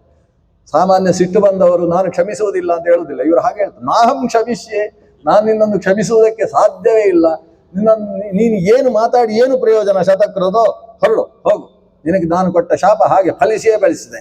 ಯಾಕಂದ್ರೆ ನಿನಗೆ ಹಾಗಾಗಲಿ ಅಂತ ನಾನು ಹೇಳಿದ್ದಲ್ಲ, ಹಾಗಾಗುತ್ತೆ ಅಂತ ಹೇಳಿದ್ದು. ಅದು ಹೇಳ್ತಾರೆ, ಭವಿಷ್ಯತಿ, ನಾನು ನಿನ್ನದ್ದು ಎಲ್ಲ ಸಮಸ್ತ ಐಶ್ವರ್ಯ ಕೆಳಗೆ ಹೋಗಿ ಬಿಡ್ತದೆ ಅಂತ ನಾನು ಹೇಳಿದ್ದು, ಹೋಗಲಿ ಅಂತ ಹೇಳಿದ್ದಲ್ಲ. ಅದರಿಂದ ಏನಾಗ್ತದೋ ಅದನ್ನು ನಾನು ಹೇಳಿದ್ದು, ಅದು ಹಾಗೆ ನಡಿಲೇಬೇಕು ಅಂತ. ಹಾಗಾಗಿ ಇಡೀ ನಾವು ಸಾಮಾನ್ಯ ಏನು ತಿಳ್ಕೊಳ್ತೇವೆ, ದೇವಲೋಕದ ಸಂಪತ್ತೆಲ್ಲ ನಾಶವಾಯಿತು ಅಂತ ತಿಳ್ಕೊಳ್ತೇವೆ. ಇಲ್ಲಿ ಅಷ್ಟೇ ಆದದ್ದಲ್ಲಂತೆ. ಬ್ರಾಹ್ಮಣರ ಬಾಯಿಯಲ್ಲಿದ್ದ ಮಂತ್ರವೂ ಕೂಡ ನಾಶ ಆಯ್ತಂತೆ. ಆದ್ರಿಂದ ಎಲ್ಲರೂ ಹೋಗಿ ಭಗವಂತನಲ್ಲಿ ಬ್ರಹ್ಮನಲ್ಲಿ ಪ್ರಾರ್ಥನೆ ಮಾಡಿದ್ದು. ಆವಾಗ ವಿಷ್ಣು ಸಮುದ್ರ ಮಥನ ಮಾಡುವುದಕ್ಕೆ ಸೂಚನೆಯನ್ನು ಕೊಟ್ಟದ್ದು. ಏನೇನಾಗಬೇಕು ಅನ್ನೋ ವ್ಯವಸ್ಥೆಯನ್ನು ತಾನೇ ಹೇಳಿದ್ದು. ಹೇಳಿ ಅಸುರರನ್ನು ಸೇರಿಸಿಕೊಳ್ಳುವಂತ ನಿರ್ದೇಶನ ಮಾಡಿದ್ದು. ಅಸುರರು ಸೇರಿ ಒಂದು ಮಥನ ನಡೆಯುವಂತಹ ಸಂದರ್ಭದಲ್ಲಿ ತಾನು ಅದರಲ್ಲಿ ವಿಶೇಷವಾಗಿ ಸೇರಿಕೊಂಡು ಮಥನವನ್ನು ಮಾಡಿದ್ದು. ಮಥನದಲ್ಲಿ ಬೇಕಾದ್ದೆಲ್ಲ ಆವಿರ್ಭವಿಸಿದ್ದಾಯಿತು. ಆಗ ಆವಿರ್ಭವಿಸಿದ್ದು ಮಹಾಲಕ್ಷ್ಮಿ. ಅದು ಇಲ್ಲಿ ವಿಶೇಷ ಏನಂದ್ರೆ, ಮೊದಲು ಧನ್ವಂತರಿಯೂ ಅಮೃತವನ್ನು ಹಿಡ್ಕೊಂಡು ಆವಿರ್ಭವಿಸಿ ಆಯಿತು, ಆಮೇಲೆ ಮಹಾಲಕ್ಷ್ಮಿ ಆವಿರ್ಭಾವ. ಸುರ ಆವಿರ್ಭಾವಗೊಳ್ಳುವಾಗ ಹೇಗಿದೆ ಅಂದ್ರೆ, ಸುರೆ ಅದೊಂದು ಹೆಣ್ಣು ಮಗಳು, ಅದೊಂದು ಹೆಣ್ಣಿಗೆ 3 ಹೆಣ್ಣಿಲ್ಲ ಆವಿರ್ಭವಿಸ್ತಾರೆ. ಒಂದು ವಿಷ ಹೆಣ್ಣು, ಒಂದು ಸುರ ಹೆಣ್ಣು, ಒಂದು ಮಹಾಲಕ್ಷ್ಮಿ ಅಂತ 3 ಆವಿರ್ಭಾವ ಆಗ್ತದೆ. ಅದರಲ್ಲಿ ವಿಷದ ಹೆಣ್ಣು ಬರಬೇಕಾದ್ರೆ ಅದರ ತಲೆಗೂದಲೆಲ್ಲ ಆಕಾಶದಲ್ಲಿ ಬಿಚ್ಚಿಕೊಂಡು ಹೊಗೆಯನ್ನು ಹೊರಗೆ ಕಾರಿಕೊಂಡು ಬರತಕ್ಕಂಥ ವಿಷದ ಹೆಣ್ಣು. ಸುರಾ ಹೆಣ್ಣು ಅವಳು ಎಲ್ಲ ಅತ್ತಿತ್ತ ಆಂದೋಲನ ಮಾಡ್ತಾ ತೇಲಾಡ್ತಾ ಮುಕ್ತ ಮೂರ್ಜದಿಯಾಗಿ ತಲೆಗೂದಲನ್ನೆಲ್ಲ ಬಿಚ್ಚಿಕೊಂಡು ಬಂದಿರತಕ್ಕಂಥ ಅದೊಂದು ಹೆಣ್ಣು ಮಗಳು. ಮೊದಲನೇ ಹೆಣ್ಣು ಮಗಳಲ್ಲಿ ವಸ್ತ್ರ ಇರಲಿಲ್ಲ, ಯಾರು ವಿಷ ಬರಬೇಕಾದ್ರೆ. ಇವಳದ್ದು ಅರ್ಧಂಬರ್ಧ ವಸ್ತ್ರ ಇತ್ತಂತೆ ಇವಳು. ಮಹಾಲಕ್ಷ್ಮಿ ಹಾಗಲ್ಲ, ಸರ್ವಾಭರಣ ಭೂಷಿತ ಅಂತ. ಮುಂದಕ್ಕೆ ಬರುವ 3ನೇ ಆವಿರ್ಭಾವ ಏನು ಮಹಾಲಕ್ಷ್ಮಿ ಅದ್ದಾಗ್ತದೆ, ಆಕೆ ಸರ್ವಾಭರಣ ಭೂಷಿತಳಾಗಿ ಸಮುದ್ರದಿಂದ ಎದ್ದು ಬರ್ತಾಳೆ. ಎದ್ದು ಬಂದಂತಹ ಲಕ್ಷ್ಮೀದೇವಿ ಅಸುರರೆಲ್ಲ ನಮಗೆ ಬೇಕು ಅಂತ ತಲೆ ಎತ್ತಿ ನೋಡ್ತಾ ಇದ್ದಾರೆ. ಆವಾಗ ಕುಬೇರಾದಿಗಳೆಲ್ಲ ಬಂದು ಎಲ್ಲ ರೀತಿಯ ಆಭರಣಗಳಿಂದ ಆಕೆಗೆ ಅಲಂಕಾರ ಮಾಡ್ತಾರೆ. ಗಜಗಳು ದಿಗ್ಗಜಗಳು ಬಂದು ಸುವರ್ಣ ಕುಂಭದಿಂದ ಆಕೆಗೆ ಪರಿಷೇಚನ ಮಾಡ್ತಾರೆ. ಇದೆಲ್ಲ ಜೊತೆಗೆ ಶ್ರೀಸೂಕ್ತದಿಂದ ಮಹರ್ಷಿಗಳೆಲ್ಲ ಸ್ತೋತ್ರ ಮಾಡ್ತಾರಂತೆ. ಅಂದ್ರೆ ಶ್ರೀಸೂಕ್ತ ಒಂದು ಬಹಳ ಪ್ರಾಮಾಣಿಕ ಅಂತ ಹೇಳುವುದಕ್ಕೆ ಇಲ್ಲಿ ಶ್ರೀಸೂಕ್ತದ ವಿವರಣೆ ಬರ್ತದೆ ಈ ಪುರಾಣದಲ್ಲಿ. ಪುರುಷ ಸೂಕ್ತಕ್ಕೆ ತಾಜಾ ಅರ್ಥವನ್ನು ಹೇಳುವ ಭಾಗವು ಕೂಡ ಇಲ್ಲಿ ಬರ್ತದೆ. ಪುರುಷ ಸೂಕ್ತ ಇದು ಪುರುಷ ಸೂಕ್ತವೆಯೋ ಅಂತ ಅನಿಸುವ ರೀತಿಯಲ್ಲಿ ಪುರುಷ ಸೂಕ್ತಕ್ಕೆ ಅರ್ಥ ಹೇಳುವ ಭಾಗವು ಇಲ್ಲಿದೆ. ಶ್ರೀಸೂಕ್ತದಿಂದ ಸ್ತೋತ್ರ ಮಾಡಿದಂತೆ. ತತಃ ಅವರೆಲ್ಲ ಸೇರಿಕೊಂಡು ಶ್ರೀಸೂಕ್ತೇನ ತಾಂ ತುಷ್ಟುವು ಮುದಾ ಯುಕ್ತಾ ಶ್ರೀಸೂಕ್ತೇನ ಮಹರ್ಷಯ. ಶ್ರೀಸೂಕ್ತದ ಮೂಲಕ ಮಹರ್ಷಿಗಳು ಆಕೆಯನ್ನು ಸ್ತೋತ್ರ ಮಾಡ್ತಾರೆ. ಆಮೇಲೆ ಸ್ತುತಳಾದಂತಹ ಆಕೆ ಯಾರನ್ನು ವರಿಸಬೇಕು ಅಂತ ಒಂದು ಪ್ರಸಂಗ ಉಂಟಲ್ವ, ದೊಡ್ಡ ಕಥೆ. ಲಕ್ಷ್ಮೀ ಶೋಭಾನದಲ್ಲಿ ಹೇಳಿದಂಥ ಕಥೆ ಬಹಳ ದೊಡ್ಡದು. ಇಲ್ಲಿ ಅಷ್ಟೆಲ್ಲ ಇಲ್ಲ. ಆಕೆಯನ್ನು ಇವರೆಲ್ಲ ಬಂದು ನನಗೆ ಬೇಕು ಅಂತ ಹತ್ತಿರ ಬರ್ತಾ ಇದ್ರೆ ಬ್ರಹ್ಮದೇವರು ಹ್ಞೂ ಅಂತ ಹೇಳ್ತಾರಂತೆ. ಬ್ರಹ್ಮದೇವರು ಯಾರು ಒಂದು ಹೆಜ್ಜೆ ಇಟ್ಟರೆ ಜಾಗ್ರತೆ ಅಂತ ಹೇಳ್ತಾರಂತೆ. ಎಲ್ಲ ಅಸುರರೆಲ್ಲ ದೂರಕ್ಕೆ ಹೋಗ್ತಾರೆ. ಅವರೆಲ್ಲ ದೂರದಲ್ಲಿ ಹಾಗೇ ನಿಂತು ಈಕೆಯನ್ನೇ ನೋಡ್ತಾ ಇದ್ದಾಗ ಈಕೆಗೆ ಬ್ರಹ್ಮದೇವರು ಹೇಳ್ತಾರೆ, ನೀನು ಏನು ನೋಡ್ತಾ ಇರೋದು, ಸೀದಾ ಹೋಗು, ಆ ದೇವರಿಗೆ ಮಾಲೆ ಹಾಕು ಅಂತ ಬ್ರಹ್ಮದೇವರು ಹೇಳ್ತಾರೆ. ಬ್ರಹ್ಮದೇವರು ಹೇಳಿದ ಮೇಲೆ ಇವಳು ಹೋಗಿ ಭಗವಂತನಿಗೆ ಮಾಲೆ ಹಾಕ್ತಾಳೆ. ಇದೊಂದು ಕಥೆ ಇಲ್ಲಿ ವಿಶೇಷ ಇದೆ. ಅಂದ್ರೆ ಮದುವೆ ಮಾಡಿಸಿದ ಪುಣ್ಯ ಬ್ರಹ್ಮದೇವರಿಗೆ ಅಂತ. ಬ್ರಹ್ಮದೇವರು ಈಕೆ ಹತ್ರ ಹೋಗಿ ನಾರಾಯಣನಿಗೆ ಮಾಲೆ ಹಾಕು ಹೀಗೆ ಅವರು ಹೇಳಿದಾಗ ಇವಳು ಹೋಗಿ ಬ್ರಹ್ಮದೇವರಿಗೆ ಮಾಲೆ ಹಾಕಿ ಆ ದೇವರಲ್ಲಿ ಆಕೆ ಒಂದು ಪ್ರಾರ್ಥನೆ ಮಾಡುವುದಿದೆ. ನಾಹಂ ತ್ಯಾಜ್ಯ ಸದಾ ದೇವ ಸದೇವಾದೇಶಕಾರಿಣಿ ಸದಾ ಸದೈವಾದೇಶಕಾರಿಣಿ ವಕ್ಷಸ್ಥಲೇ ನಿವತ್ಸ್ಯಾಮಿ ಸರ್ವಸ್ಯ ಜಗತಃ ಪ್ರಿಯ. ನೀನು ಸರ್ವಸ್ಯ ಜಗತಃ ಪ್ರಿಯ, ನನಗೆ ಮಾತ್ರ ಪ್ರಿಯ ಅಲ್ಲ. ಅಂತಹ ನಿನ್ನ ವಕ್ಷಸ್ಥಳದಲ್ಲಿ ನಾನು ಕೂತುಕೊಳ್ಳುವುದಕ್ಕೆ ಅವಕಾಶ ಮಾಡಿಕೊಡಬೇಕು ದೇವರೇ. ನಾಹಂ ತ್ಯಾಜ್ಯ, ನನ್ನನ್ನು ನೀನು ಯಾವತ್ತೂ ಕೂಡ ತ್ಯಜಿಸಬಾರ್ದು. ನಾನು ನಿನ್ನ ಸದಾ ಏವ ಆದೇಶಕಾರಿಣಿ. ಜಗತ್ ಸೃಷ್ಟಿ ಇರಬಹುದು, ಜಗತ್ ಸಂಹಾರ ಇರಬಹುದು, ಯಾವ ಕೆಲಸದಲ್ಲಿ ಬೇಕಾದರೂ ನೀನು ಕಣ್ಸನ್ನೆಯಿಂದ ಆದೇಶ ಮಾಡಿದರೆ ನಾನು ಆ ಕೆಲಸವನ್ನೆಲ್ಲ ಮಾಡ್ತೇನೆ. ನನ್ನನ್ನು ನೀನು ತ್ಯಜಿಸಬಾರ್ದು ಅಂತ ಹೇಳಿ ಆ ಲಕ್ಷ್ಮೀದೇವಿ ಆತನ ಹೃದಯದಲ್ಲಿ ಕೊಟ್ಟ ಜಾಗದಲ್ಲಿ ದೇವರ ಹೃದಯದಲ್ಲಿ ಹೋಗಿ ಕೂತಿದ್ದಾಳೆ. ಕೂತು ಎಲ್ಲಾ ದೇವತೆಗಳನ್ನು ನೋಡ್ತಾಳೆ. ನೋಡಿದ ಕೂಡಲೇ ಅವರಿಗೆ ಅಷ್ಟು ಮಥನ ಮಾಡಿದ್ರಿಂದ ಆಗಿದ್ದ ಆಯಾಸವೆಲ್ಲವೂ ಕೂಡ ಪರಿಹಾರವಾಯ್ತಂತೆ. ಹೀಗೆ ಮಹಾಲಕ್ಷ್ಮಿ ಆವಿರ್ಭವಿಸಿದ್ದಾಳೆ ಅಂತ ಒಂದು ಕಥೆಯನ್ನು ಮುಗಿಸ್ತಾರೆ ಪುಲಸ್ತ್ಯರು. ಆಮೇಲೆ ಇನ್ನೊಂದು ಕಥೆ ಬಹಳ ವಿಚಿತ್ರ ಕಥೆ. ಹೀಗೆ ಒಂದು ಬಾರಿ ಆವಿರ್ಭವಿಸಿದ ಮಹಾಲಕ್ಷ್ಮಿಯೇ ಅನೇಕ ಬಾರಿ ಆವಿರ್ಭವಿಸಿದ್ದಾಳೆ. ಅದರಲ್ಲಿ ಖ್ಯಾತಿಯಲ್ಲಿ ಭೃಗು ಮಹರ್ಷಿಗೆ ಮಗಳಾಗಿ ಹುಟ್ಟಿದ್ದಾಳೆ. ಮಗಳಾಗಿ ಹುಟ್ಟಿದಾಗ ಏನು ಮಾಡಿದ್ರಂತೆ ಭೃಗು ಮಹರ್ಷಿಗಳು, ಇವಳು ಬಹಳ ಸುಂದರಿ, ಆದ್ರಿಂದ ಲೋಕೋತ್ತಮನಿಗೆ ಈಕೆಯನ್ನು ಮದುವೆ ಮಾಡಿಕೊಡಬೇಕು. ಮದುವೆ ಮಾಡಿ ಕೊಡುವಾಗ ಇವಳಿಗೆ ಒಂದು ಅಳಿಯನಿಗೆ ಉಡುಗೊರೆ ರೂಪದಲ್ಲಿ ಕೊಡುವುದಕ್ಕೆ ಒಂದು ಮನೆ ನಿರ್ಮಾಣ ಮಾಡಬೇಕು ಅಂತ ನರ್ಮದಾ ತೀರದಲ್ಲಿ ಒಂದು ಮನೆಯನ್ನು ನಿರ್ಮಾಣ ಮಾಡಿದ್ರಂತೆ. ಆ ಮನೆ ಹೇಗಿದೆ ಅಂತ ಹೇಳಿದ್ರೆ ಒಂದು ಪುರದಲ್ಲಿರುವ ಎಲ್ಲಾ ವ್ಯವಸ್ಥೆಯೂ ಕೂಡ ಇದೆ ಅಂತೆ. ಅಂದ್ರೆ ಭೃಗು ಮಹರ್ಷಿಗಳು ಭಾರಿ ಸಂಪಾದನೆ ಮಾಡಿದವರು, ದೊಡ್ಡ ಪುರೋಹಿತರು. ಮೊದಲ ಪುರೋಹಿತರೇ ಭೃಗು ಮಹರ್ಷಿಗಳಲ್ವಾ. ಅದನ್ನ ಗಡ್ಡವನ್ನು ಕಳ್ಕೊಂಡವರು ಪೌರೋಹಿತ್ಯ ಮಾಡಿ. ಅಂತ ಭೃಗು ಮಹರ್ಷಿಗಳು ಬಹಳ ತಮ್ಮ ಸಂಪತ್ತಿನ ಎಲ್ಲ ಅಂಶವನ್ನು ಉಪಯೋಗಿಸಿ ಬಹಳ ಸುಂದರವಾದ ಪುರ, ಆ ಪುರಕ್ಕೆ ಲಕ್ಷ್ಮೀಪುರ ಅಂತಲೇ ಹೆಸರಂತೆ. ಆ ಲಕ್ಷ್ಮೀಪುರವನ್ನು ಯಾಕೆ ಮಗಳದ್ದೇ ಹೆಸರಿಟ್ಟದ್ದು, ಲಕ್ಷ್ಮೀ ಅಂತ ಅವಳ ಹೆಸರು, ಲಕ್ಷ್ಮೀಪುರ. ಅಷ್ಟೇ ಅಲ್ಲ, ಪರಮ ಲಕ್ಷ್ಮ ಸಂಪನ್ನವಾದಂತಹ ಪುರ. ಅದನ್ನು ನಿರ್ಮಾಣ ಮಾಡಿ ಮಗಳಿಗೆ ಹೇಳಿದರು, ನೋಡು ಎಷ್ಟು ನಿನ್ನ ಮೇಲೆ ಎಷ್ಟು ಪ್ರೀತಿ ಅಂತ ಹೇಳಿದ್ರೆ ನಿನಗೋಸ್ಕರ ಈ ಪುರವನ್ನು ನಿರ್ಮಾಣ ಮಾಡಿದ್ದೇನೆ, ಮದುವೆ ಮಾಡಿಕೊಡುವಾಗ ನಿನಗೆ ಕೊಡುವಂತಹದ್ದು ಅಂತ ಇಷ್ಟು ಹೇಳಿಯೂ ಬಿಟ್ಟಿದ್ದಾರೆ. ಆಮೇಲೆ ನಾರಾಯಣನ ಜೊತೆಗೆ ಮದುವೆ ಆಗ್ತದೆ. ಶ್ರೀನಿವಾಸ ಕಲ್ಯಾಣ ಮರದ ಹಾಗೆ ದೊಡ್ಡ ಘಟನೆ ಅದು. ಭೂಮಿಯಲ್ಲೇ ಆದ, ನರ್ಮದಾ ತೀರದಲ್ಲೇ ಆದ ಮದುವೆ ಅದು. ಭಗವಂತನ ಜೊತೆಗೆ ಲಕ್ಷ್ಮೀದೇವಿಗೆ ವಿವಾಹವನ್ನು ಮಾಡಿಕೊಡ್ತಾರೆ. ಕೊಡುವಾಗ ಈ ಪುರದ ಸುದ್ದಿಯೇ ಇಲ್ಲ. ಮದುವೆ ಮಾಡಿಕೊಡುವಾಗ ಅವರಿಗೆ ಭೃಗು ಮಹರ್ಷಿಗಳಿಗೆ ಈ ಪುರ ನನಗೇ ಬೇಕು ಅಂತ ಅನಿಸಲಿಕ್ಕೆ ಶುರುವಾಯ್ತಂತೆ. ಅಷ್ಟು ಚಂದ ನಿರ್ಮಾಣ ಮಾಡಿದರೆ ಇದೊಂದು ಸಮಸ್ಯೆ. ನಾವು ಗೃಹ ಪ್ರವೇಶದ ಹೊತ್ತಿಗೆ ಹೇಳಲಿಕ್ಕುಂಟು, ಯಾರಿಗೆ ಆ ಗೃಹವನ್ನೆಲ್ಲ ನಿರ್ಮಾಣ ಮಾಡಿದ ಅಭಿಯಂತರರು ಇದ್ದಾರಲ್ವ, ಇಂಜಿನಿಯರು, ಆ ಕಾರು ಅವರ ಹತ್ರ, ಶಿಲ್ಪಿ ಹತ್ರ ಹೇಳಲಿಕ್ಕುಂಟು, ನಿಮಗೆ ಇದನ್ನು ನಿರ್ಮಾಣ ಮಾಡಿದ ಮೇಲೆ ನಂಗೆ ಬೇಕು ಅಂತ ಅನಿಸಿರ್ಲಿಕ್ಕೆ ಸಾಕು, ಆದರೆ ನೀವು ಬಿಟ್ಟುಕೊಡ್ಬೇಕು ನಮಗೆ, ಯಾಕಂದ್ರೆ ಧರ್ಮಕರ್ಮಗಳನ್ನು ಮಾಡುವುದಕ್ಕೋಸ್ಕರ, ಅದಕ್ಕೆ ನಿಮಗೆ ಇದನ್ನು ಮಾತ್ರ ಕೊಡ್ತೇವೆ ಅಂತ ಹೇಳಿ ಒಂದಿಷ್ಟು ಅವರಿಗೆ ಕೊಟ್ಟು ಪುಣ್ಯ ಫಲವನ್ನು ಕೊಡ್ಲಿಕ್ಕೆ ಬರುವುದಿಲ್ಲ ಅಂತ ಹೇಳಿ ಅವರಿಂದ ಬಿಡಿಸಿಕೊಳ್ಳುವ ಒಂದು ಸಂಪ್ರದಾಯ ಮತ್ತೊಂದು ಶ್ಲೋಕ ರೂಪದಲ್ಲಿ ಅದು ಕಾರಿಕೆಗಳಲ್ಲೇ ಉಂಟು. ಇಲ್ಲಿ ಲಕ್ಷ್ಮೀಪುರವನ್ನು ಇವರೇ ಸ್ವತಃ ಹೀಗೆ ಇರಬೇಕು ಅಂತ ಹೇಳಿ ಯೋಚನೆ ಮಾಡಿರ್ತಕ್ಕಂಥ ಭೃಗು ನಿರ್ಮಿತವಾದ ಪುರ ಅದು. ಅದನ್ನು ಮದುವೆ ಮಾಡಿ ಕೊಡುವಾಗ ಕೊಡ್ಲಿಲ್ಲ ಅಂತೆ. ಲಕ್ಷ್ಮೀದೇವಿಗೂ ಕೂಡ ಮದುವೆ ಮಾಡಿ ಹೋಗುವಾಗ ಪುರದ್ದೇ ಆಲೋಚನೆ ಅಂತೆ ಆಕೆಗೆ, ಇದು ಒಂದು ಕೊಡ್ಲಿಲ್ಲ ನನಗೆ, ಎಲ್ಲ ಕೊಟ್ಟು ಕಳಿಸಿದ್ದಾರೆ ಅದೊಂದು ಕೊಡ್ಲಿಲ್ಲ ಅಂತ. ಅದನ್ನು ಒಂದಿಬ್ರು ತಮ್ಮ ಗೆಳತಿಯರ ಹತ್ರವೂ ಲಕ್ಷ್ಮೀದೇವಿ ಹೇಳಿ, ಒಂದು ಸಾಮಾನ್ಯ ಹೆಣ್ಣು ಮಗಳ ಕಥೆಯ ಹಾಗುಂಟು ಈ ಲಕ್ಷ್ಮಿಯ ಕಥೆ, ಹೇಳಿಕೊಳ್ತಾಳೆ. ಹೀಗೊಂದು ಅಪ್ಪ ಕೊಡಬೇಕಿತ್ತು, ಅದೊಂದು ಕೊಡ್ಲಿಲ್ಲ, ಬಹುಶಃ ಮುಂದೆ ಯಾವತ್ತೋ, ನಮ್ಮಲ್ಲೆಲ್ಲ ಯುಗಾದಿಗೆ ಒಂದು ದೀಪಾವಳಿಗೆ ಒಂದು ಕೊಡುವ ಹಾಗೆ ಇದು ಯಾವತ್ತೋ ಮುಂದೆ ಯಾವತ್ತೋ ಉಡುಗೊರೆಗೋಸ್ಕರ ಇಟ್ಟುಕೊಂಡಿರಬೇಕು ಅಂತ ಇಲ್ಲೆಲ್ಲ ಹೇಳ್ತಾ ಇದ್ದಾಳೆ. ಆಮೇಲೆ ನೋಡಿದ್ರೆ ಕೆಲವು ಸಮಯವಾದರೂ ಕೊಡ್ಲಿಲ್ಲ. ಕೊನೆಗೆ ಒಂದು ದಿವಸ ತಾನೇ ಬಂದಂತೆ ಅಪ್ಪನ ಹತ್ರ ಬಂದು, ಅದೊಂದು ಪುರ ನಮಗೆ ಅಂತ ನೀವು ಹೇಳಿದ್ರಲ್ವ, ಅದನ್ನೊಂದು ಕೊಡಬಹುದಿತ್ತಲ್ವಾ ಅಂತ ತಾನೇ ನಾಚಿಗೆ ಬಿಟ್ಟು ಕೇಳಿದ್ಲಂತೆ. ಲಜ್ಜಾಂ ತ್ಯಕ್ತ ಅಂತ ಉಂಟು, ಹಾಗೆ ನಾಚಿಗೆ ಬಿಟ್ಟೇ ಕೇಳಿದ್ಲಂತೆ. ಅದಕ್ಕೆ ಭೃಗು ಹೇಳಿದ, ಯಾಕೋ ಅದು ನಂಗೆ ಬೇಕು ಅಂತ ಅನಿಸ್ತಾ ಉಂಟು, ನಾನು ಮೊದಲು ಹಾಗೆ ಯೋಚಿಸಿದ್ದು ಹೌದು, ಆದ್ರೆ ನಿನ್ನಲ್ಲಿ ಎಲ್ಲ ಉಂಟಲ್ವಾ, ಇದನ್ನು ಕೊಟ್ಟು ಏನ್ ದೊಡ್ಡದು, ಆದ್ರಿಂದ ಇದು ನನ್ನಲ್ಲೇ ಇರ್ಲಿ ಅಂತ. ಇದು ಶ್ರೀಮಂತನಿಗೆ ಮದುವೆ ಮಾಡಿಕೊಟ್ರೆ ಇದೊಂದು ಸಮಸ್ಯೆ, ಏನು ಕೊಡ್ಬೇಕು ಅಂತಿಲ್ಲ, ಎಲ್ಲ ಉಂಟಲ್ವಾ ದೀಪಾತ್ರ, ಅದಕ್ಕೋಸ್ಕರ ಇದು ನಂಗೆ ಇರ್ಲಿ ಅಂತ ಹೇಳಿದರು. ಇದಾದ ಮೇಲೆ ಇನ್ನೊಂದು ಸಲ ಬಂದ್ಲಂತೆ, ಬಂದು ಅದನ್ನು ಕೊಟ್ರೆ ಚೆನ್ನಾಗಿತ್ತು ಅಂತ ಎರಡನೇ ಬಾರಿ ಕೇಳಿದ್ಲಂತೆ. ಎರಡನೇ ಬಾರಿ ಕೇಳಿದಾಗಲೂ ಕೂಡ ಕೊಡ್ಲಿಕ್ಕೆ ಆಗುದಿಲ್ಲ ಅಂತ ಹೇಳಿದ್ರಂತೆ ಭೃಗು ಮಹರ್ಷಿಗಳು. ಕೊನೆಗೆ ಅನಿವಾರ್ಯವಾಗಿ ನಾರಾಯಣನ ಹತ್ರವೇ ಲಕ್ಷ್ಮಿ ಹೇಳಿದ್ಲಂತೆ, ಹೀಗೊಂದು ಕಥೆ ನಾನು ಹೋಗಿ ಕೇಳಿದೆ 2 ಬಾರಿಯೂ, ಆದ್ರೆ ನನಗೆ ಅಂತ ಹೇಳಿ ನನ್ನ ಹೆಸರಲ್ಲೇ ಮಾಡಿರುವ ಪಟ್ಟಣ ಅದು, ನಂಗೆ ಬೇಡ, ಆದ್ರೆ ನಿಮಗೆ ಬೇಕು ಅಂತ ನಂಗೆ ಅನಿಸ್ತಾ ಉಂಟು, ಆದ್ರಿಂದ ಅದನ್ನು ನೀವು ಒಂದು ಸಲ ಅಲ್ಲಿ ಕೇಳಿದ್ರೆ ಒಳ್ಳೇದು ನನ್ನ ಅಪ್ಪನ ಹತ್ರ ಅಂತ ನೇರವಾಗಿ ಹೇಳ್ತಾಳೆ. ನಾರಾಯಣ ಸರಿ ಸರಿ ಅಂತ ನಕ್ಕೊಂಡು ಸೀದಾ ಹೋದಂತೆ. ಕೇಳಿಕೊಳ್ಳೆ ಒಂದು ಕ್ಷಣ ವ್ಯರ್ಥ ಮಾಡಲಿಲ್ಲಂತೆ, ಸಿಗುವಂತದ್ದಿದ್ರೆ ಬೇಗ ಸಿಗಲಿ ಅಂತ. ತಿರುಪತಿ ತಿಮ್ಮಪ್ಪ ಇದ್ದಾಗೆ ಇದ್ದಾರೆ ಈ ದೇವರು. ಸೀದಾ ಹೋಗಿ ಮಾವನ ಹತ್ರ ಹಾಗೆ ಕೇಳಿದ. ಕೇಳುವಾಗ ಹೇಳಿದ, ಅದು ಹೇಗೂ ನಿಮ್ಮ ಮಗಳಿಗೋಸ್ಕರ ನಿರ್ಮಾಣ ಮಾಡಿದ್ದಲ್ವಾ, ಆದ್ರಿಂದ ಭಾರ್ಯಾಯಾಹ ಏನು ಅದರ ಕುಂಚಿಕ ಮತ್ತು ತಾಳ ಎರಡನ್ನೂ ಕೊಡು ಅಂತ ಕೇಳ್ತಾರೆ. ಕುಂಚಿಕ ಮತ್ತು ತಾಳ, ಬೀಗ ಮತ್ತು ಬೀಗದ ಕೀ, ಅವೆರಡನ್ನೂ ಕೂಡ ನಮಗೆ ಕೊಡು, ಅದನ್ನು ನಾನು ನನ್ನ ಮನೆಯವಳು ನೆಮ್ಮದಿಯಲ್ಲಿ ಇಡ್ತಾಳೆ ಅದಕ್ಕೋಸ್ಕರ ಕೊಡು ಅಂತ. ಅವಳು ಹೇಳುವುದು ನಿಂಗೋಸ್ಕರ ಕೇಳುವುದು ಅಂತ, ಇವು ಹೇಳುದು ಹೆಂಡತಿಗೋಸ್ಕರ ಕೇಳುವುದು ಅಂತ. ಹೀಗೆ ಬಂದು ಕೇಳಿದ. ಕೇಳಿದ್ರೆ ಭೃಗು ಹೇಳ್ತಾನೆ, ಮೊದಲು ಕೊಡಬೇಕು ಅಂತಿದ್ದೆ, ಅದಕ್ಕಿಂತ ಒಳ್ಳೆ ಪುರ ನಿಮ್ಮಲ್ಲೆಲ್ಲ ಇದೆ, ಇದು ಯಾಕೆ, ನಂಗೆ ಯಾಕೋ ನನ್ನ ಹತ್ರವೇ ಇರ್ಲಿ ಅಂತ ಅನಿಸ್ತಾ ಉಂಟು ಅಂತ ಹೇಳಿದ. ವಿಷ್ಣು ಸೀದಾ ಹೋದ, ಹೋಗಿ ಪತ್ನಿ ಹತ್ರ ಹಾಗೆ ಹೇಳಿದ. ಪತ್ನಿ ಹೇಳಿದಿಲ್ಲ, ಸ್ವಲ್ಪ ಒತ್ತಾಯ ಮಾಡಬೇಕಿತ್ತು ನೀವು ಅಂತ ಪತ್ನಿ ಹೇಳಿದ್ಲು.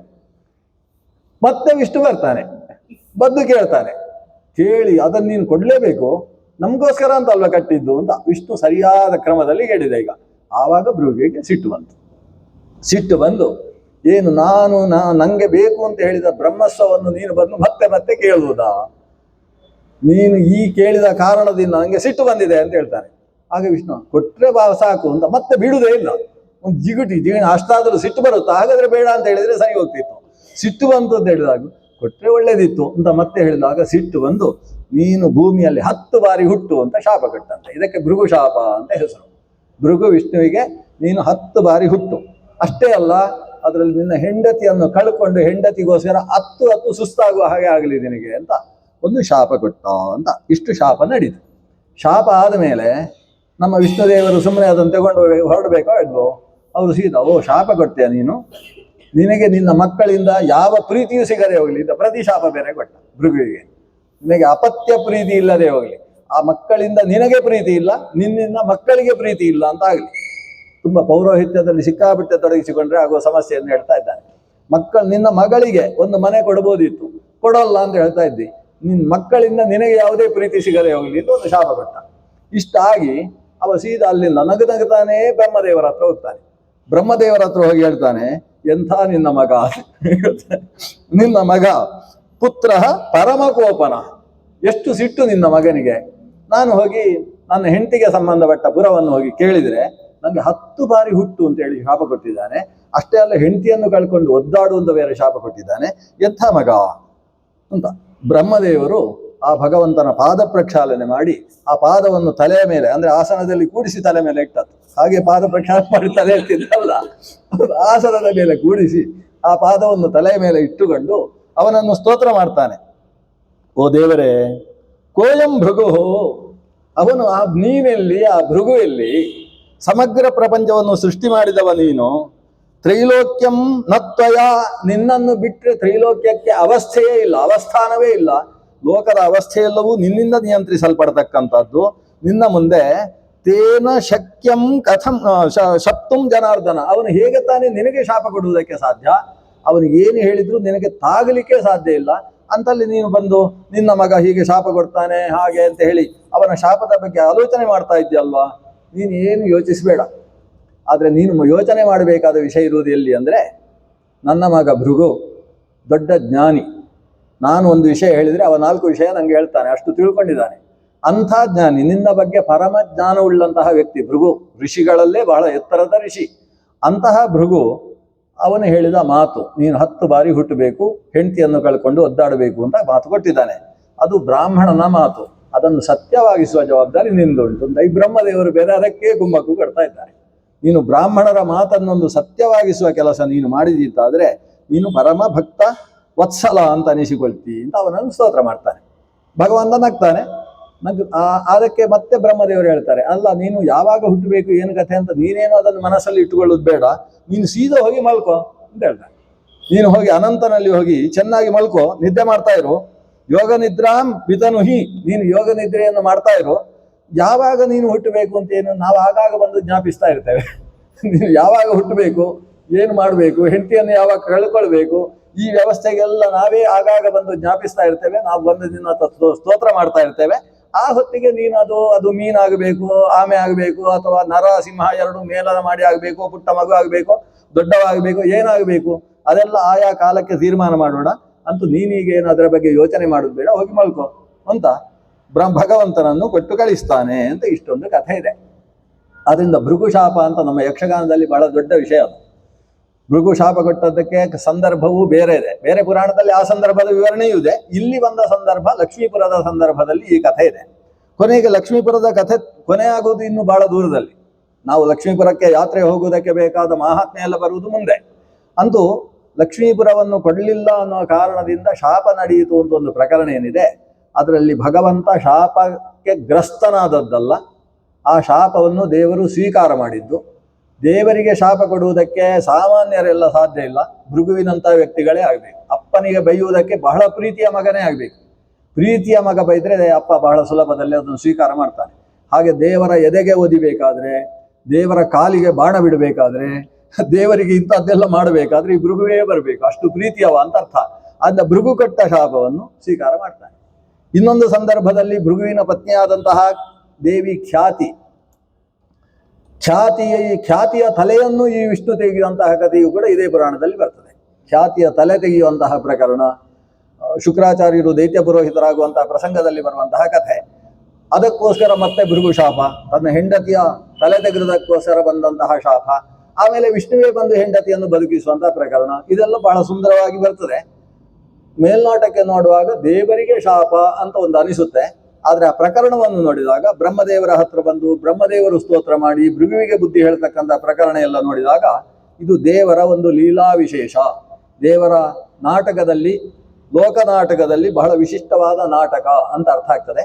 ಆ ಮೂಲಕ ಏನೋ ಭಕ್ತಿಯನ್ನು, ಶ್ರದ್ಧೆಯನ್ನು ಅಭಿವೃದ್ಧಿಗೊಳಿಸತಕ್ಕಂತಹ ಕಥೆಯ ರೂಪದಲ್ಲಿ ಈ ಭಾಗ ಬಂದಿದೆ. ಇದಾದ ಮೇಲೆ ಒಂದು ವಿಷಯವನ್ನು ಹೇಳಿ ಉಪಸಂಹಾರ ಮಾಡ್ತೇನೆ. ಈ ರೀತಿ ಭಗವಂತನನ್ನು ಬ್ರಹ್ಮದೇವರು ಸ್ತೋತ್ರ ಮಾಡ್ತಾ ಇರುವಾಗ ಅಲ್ಲಿಗೆ ನಾರದರು ಬರ್ತಾರೆ. ಬ್ರಹ್ಮದೇವರು ಹೇಳಿದ್ದೇನು, ಹೋಗಿ ಮಲ್ಕೋ ಅಂತ. ದೇವರು ಅಲ್ಲೇ ಸುಮ್ಮನೆ ಹೇಗೆ ಪವಡಿಸಿ ಬಿಡ್ತಾರಂತೆ, ಅಲ್ಲೇ ಶೇಷ ಬರ್ತಾನಂತೆ.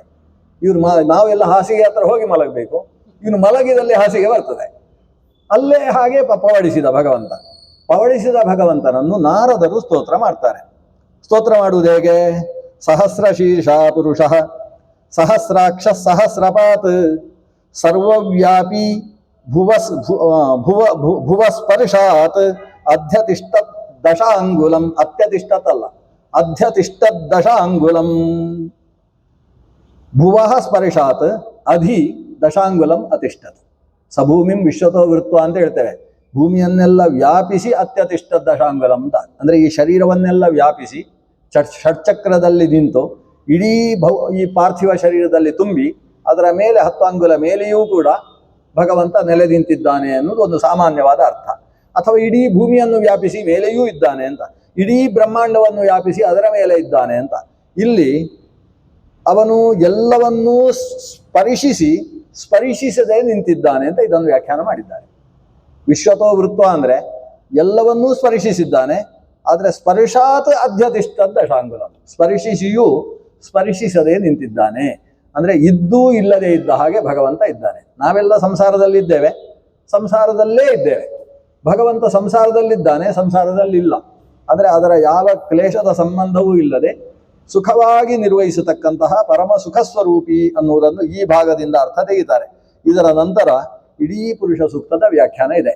ಎಲ್ಲಿಂದ ಯಾರು ಹೇಗೆ ಆವಿರ್ಭವಿಸಿದ್ರು ಅಂತ ಅದು ಹೇಳುತ್ತೆ. ಚಕ್ಷು ಸೂರ್ಯೋ ವ್ಯಜಾಯತ, ಅದನ್ನೆಲ್ಲ ಪೌರಾಣಿಕ ಶಬ್ದದಲ್ಲಿ ವಿವರಣೆ ಕೊಡ್ತಕ್ಕಂತಹ, ಕೊನೆಗೆ ಆ ಭಗವಂತನನ್ನು ನೆಗ್ರೋಧದ ಹಾಗೆ ಎಲ್ಲಾ ಕಡೆಗೂ ವ್ಯಾಪಿಸಿ ನಿಂತಹ ವೃಕ್ಷ ಸ್ವರೂಪದಲ್ಲಿ ಭಗವಂತ ಇದ್ದಾನೆ ಅಂತ ಪ್ರಾರ್ಥನೆ ಮಾಡತಕ್ಕಂತಹ ನಾರದ ಸ್ತುತಿಯ ರೂಪದಲ್ಲಿ ಈ ಪುರುಷ ಸೂಕ್ತದ ವಿವರಣೆ ಈ ಭಾಗದಲ್ಲಿ ಬಂದಿದೆ. ಅದರ ನಂತರದಲ್ಲಿ ದಕ್ಷಯಜ್ಞ ಪ್ರಕರಣ.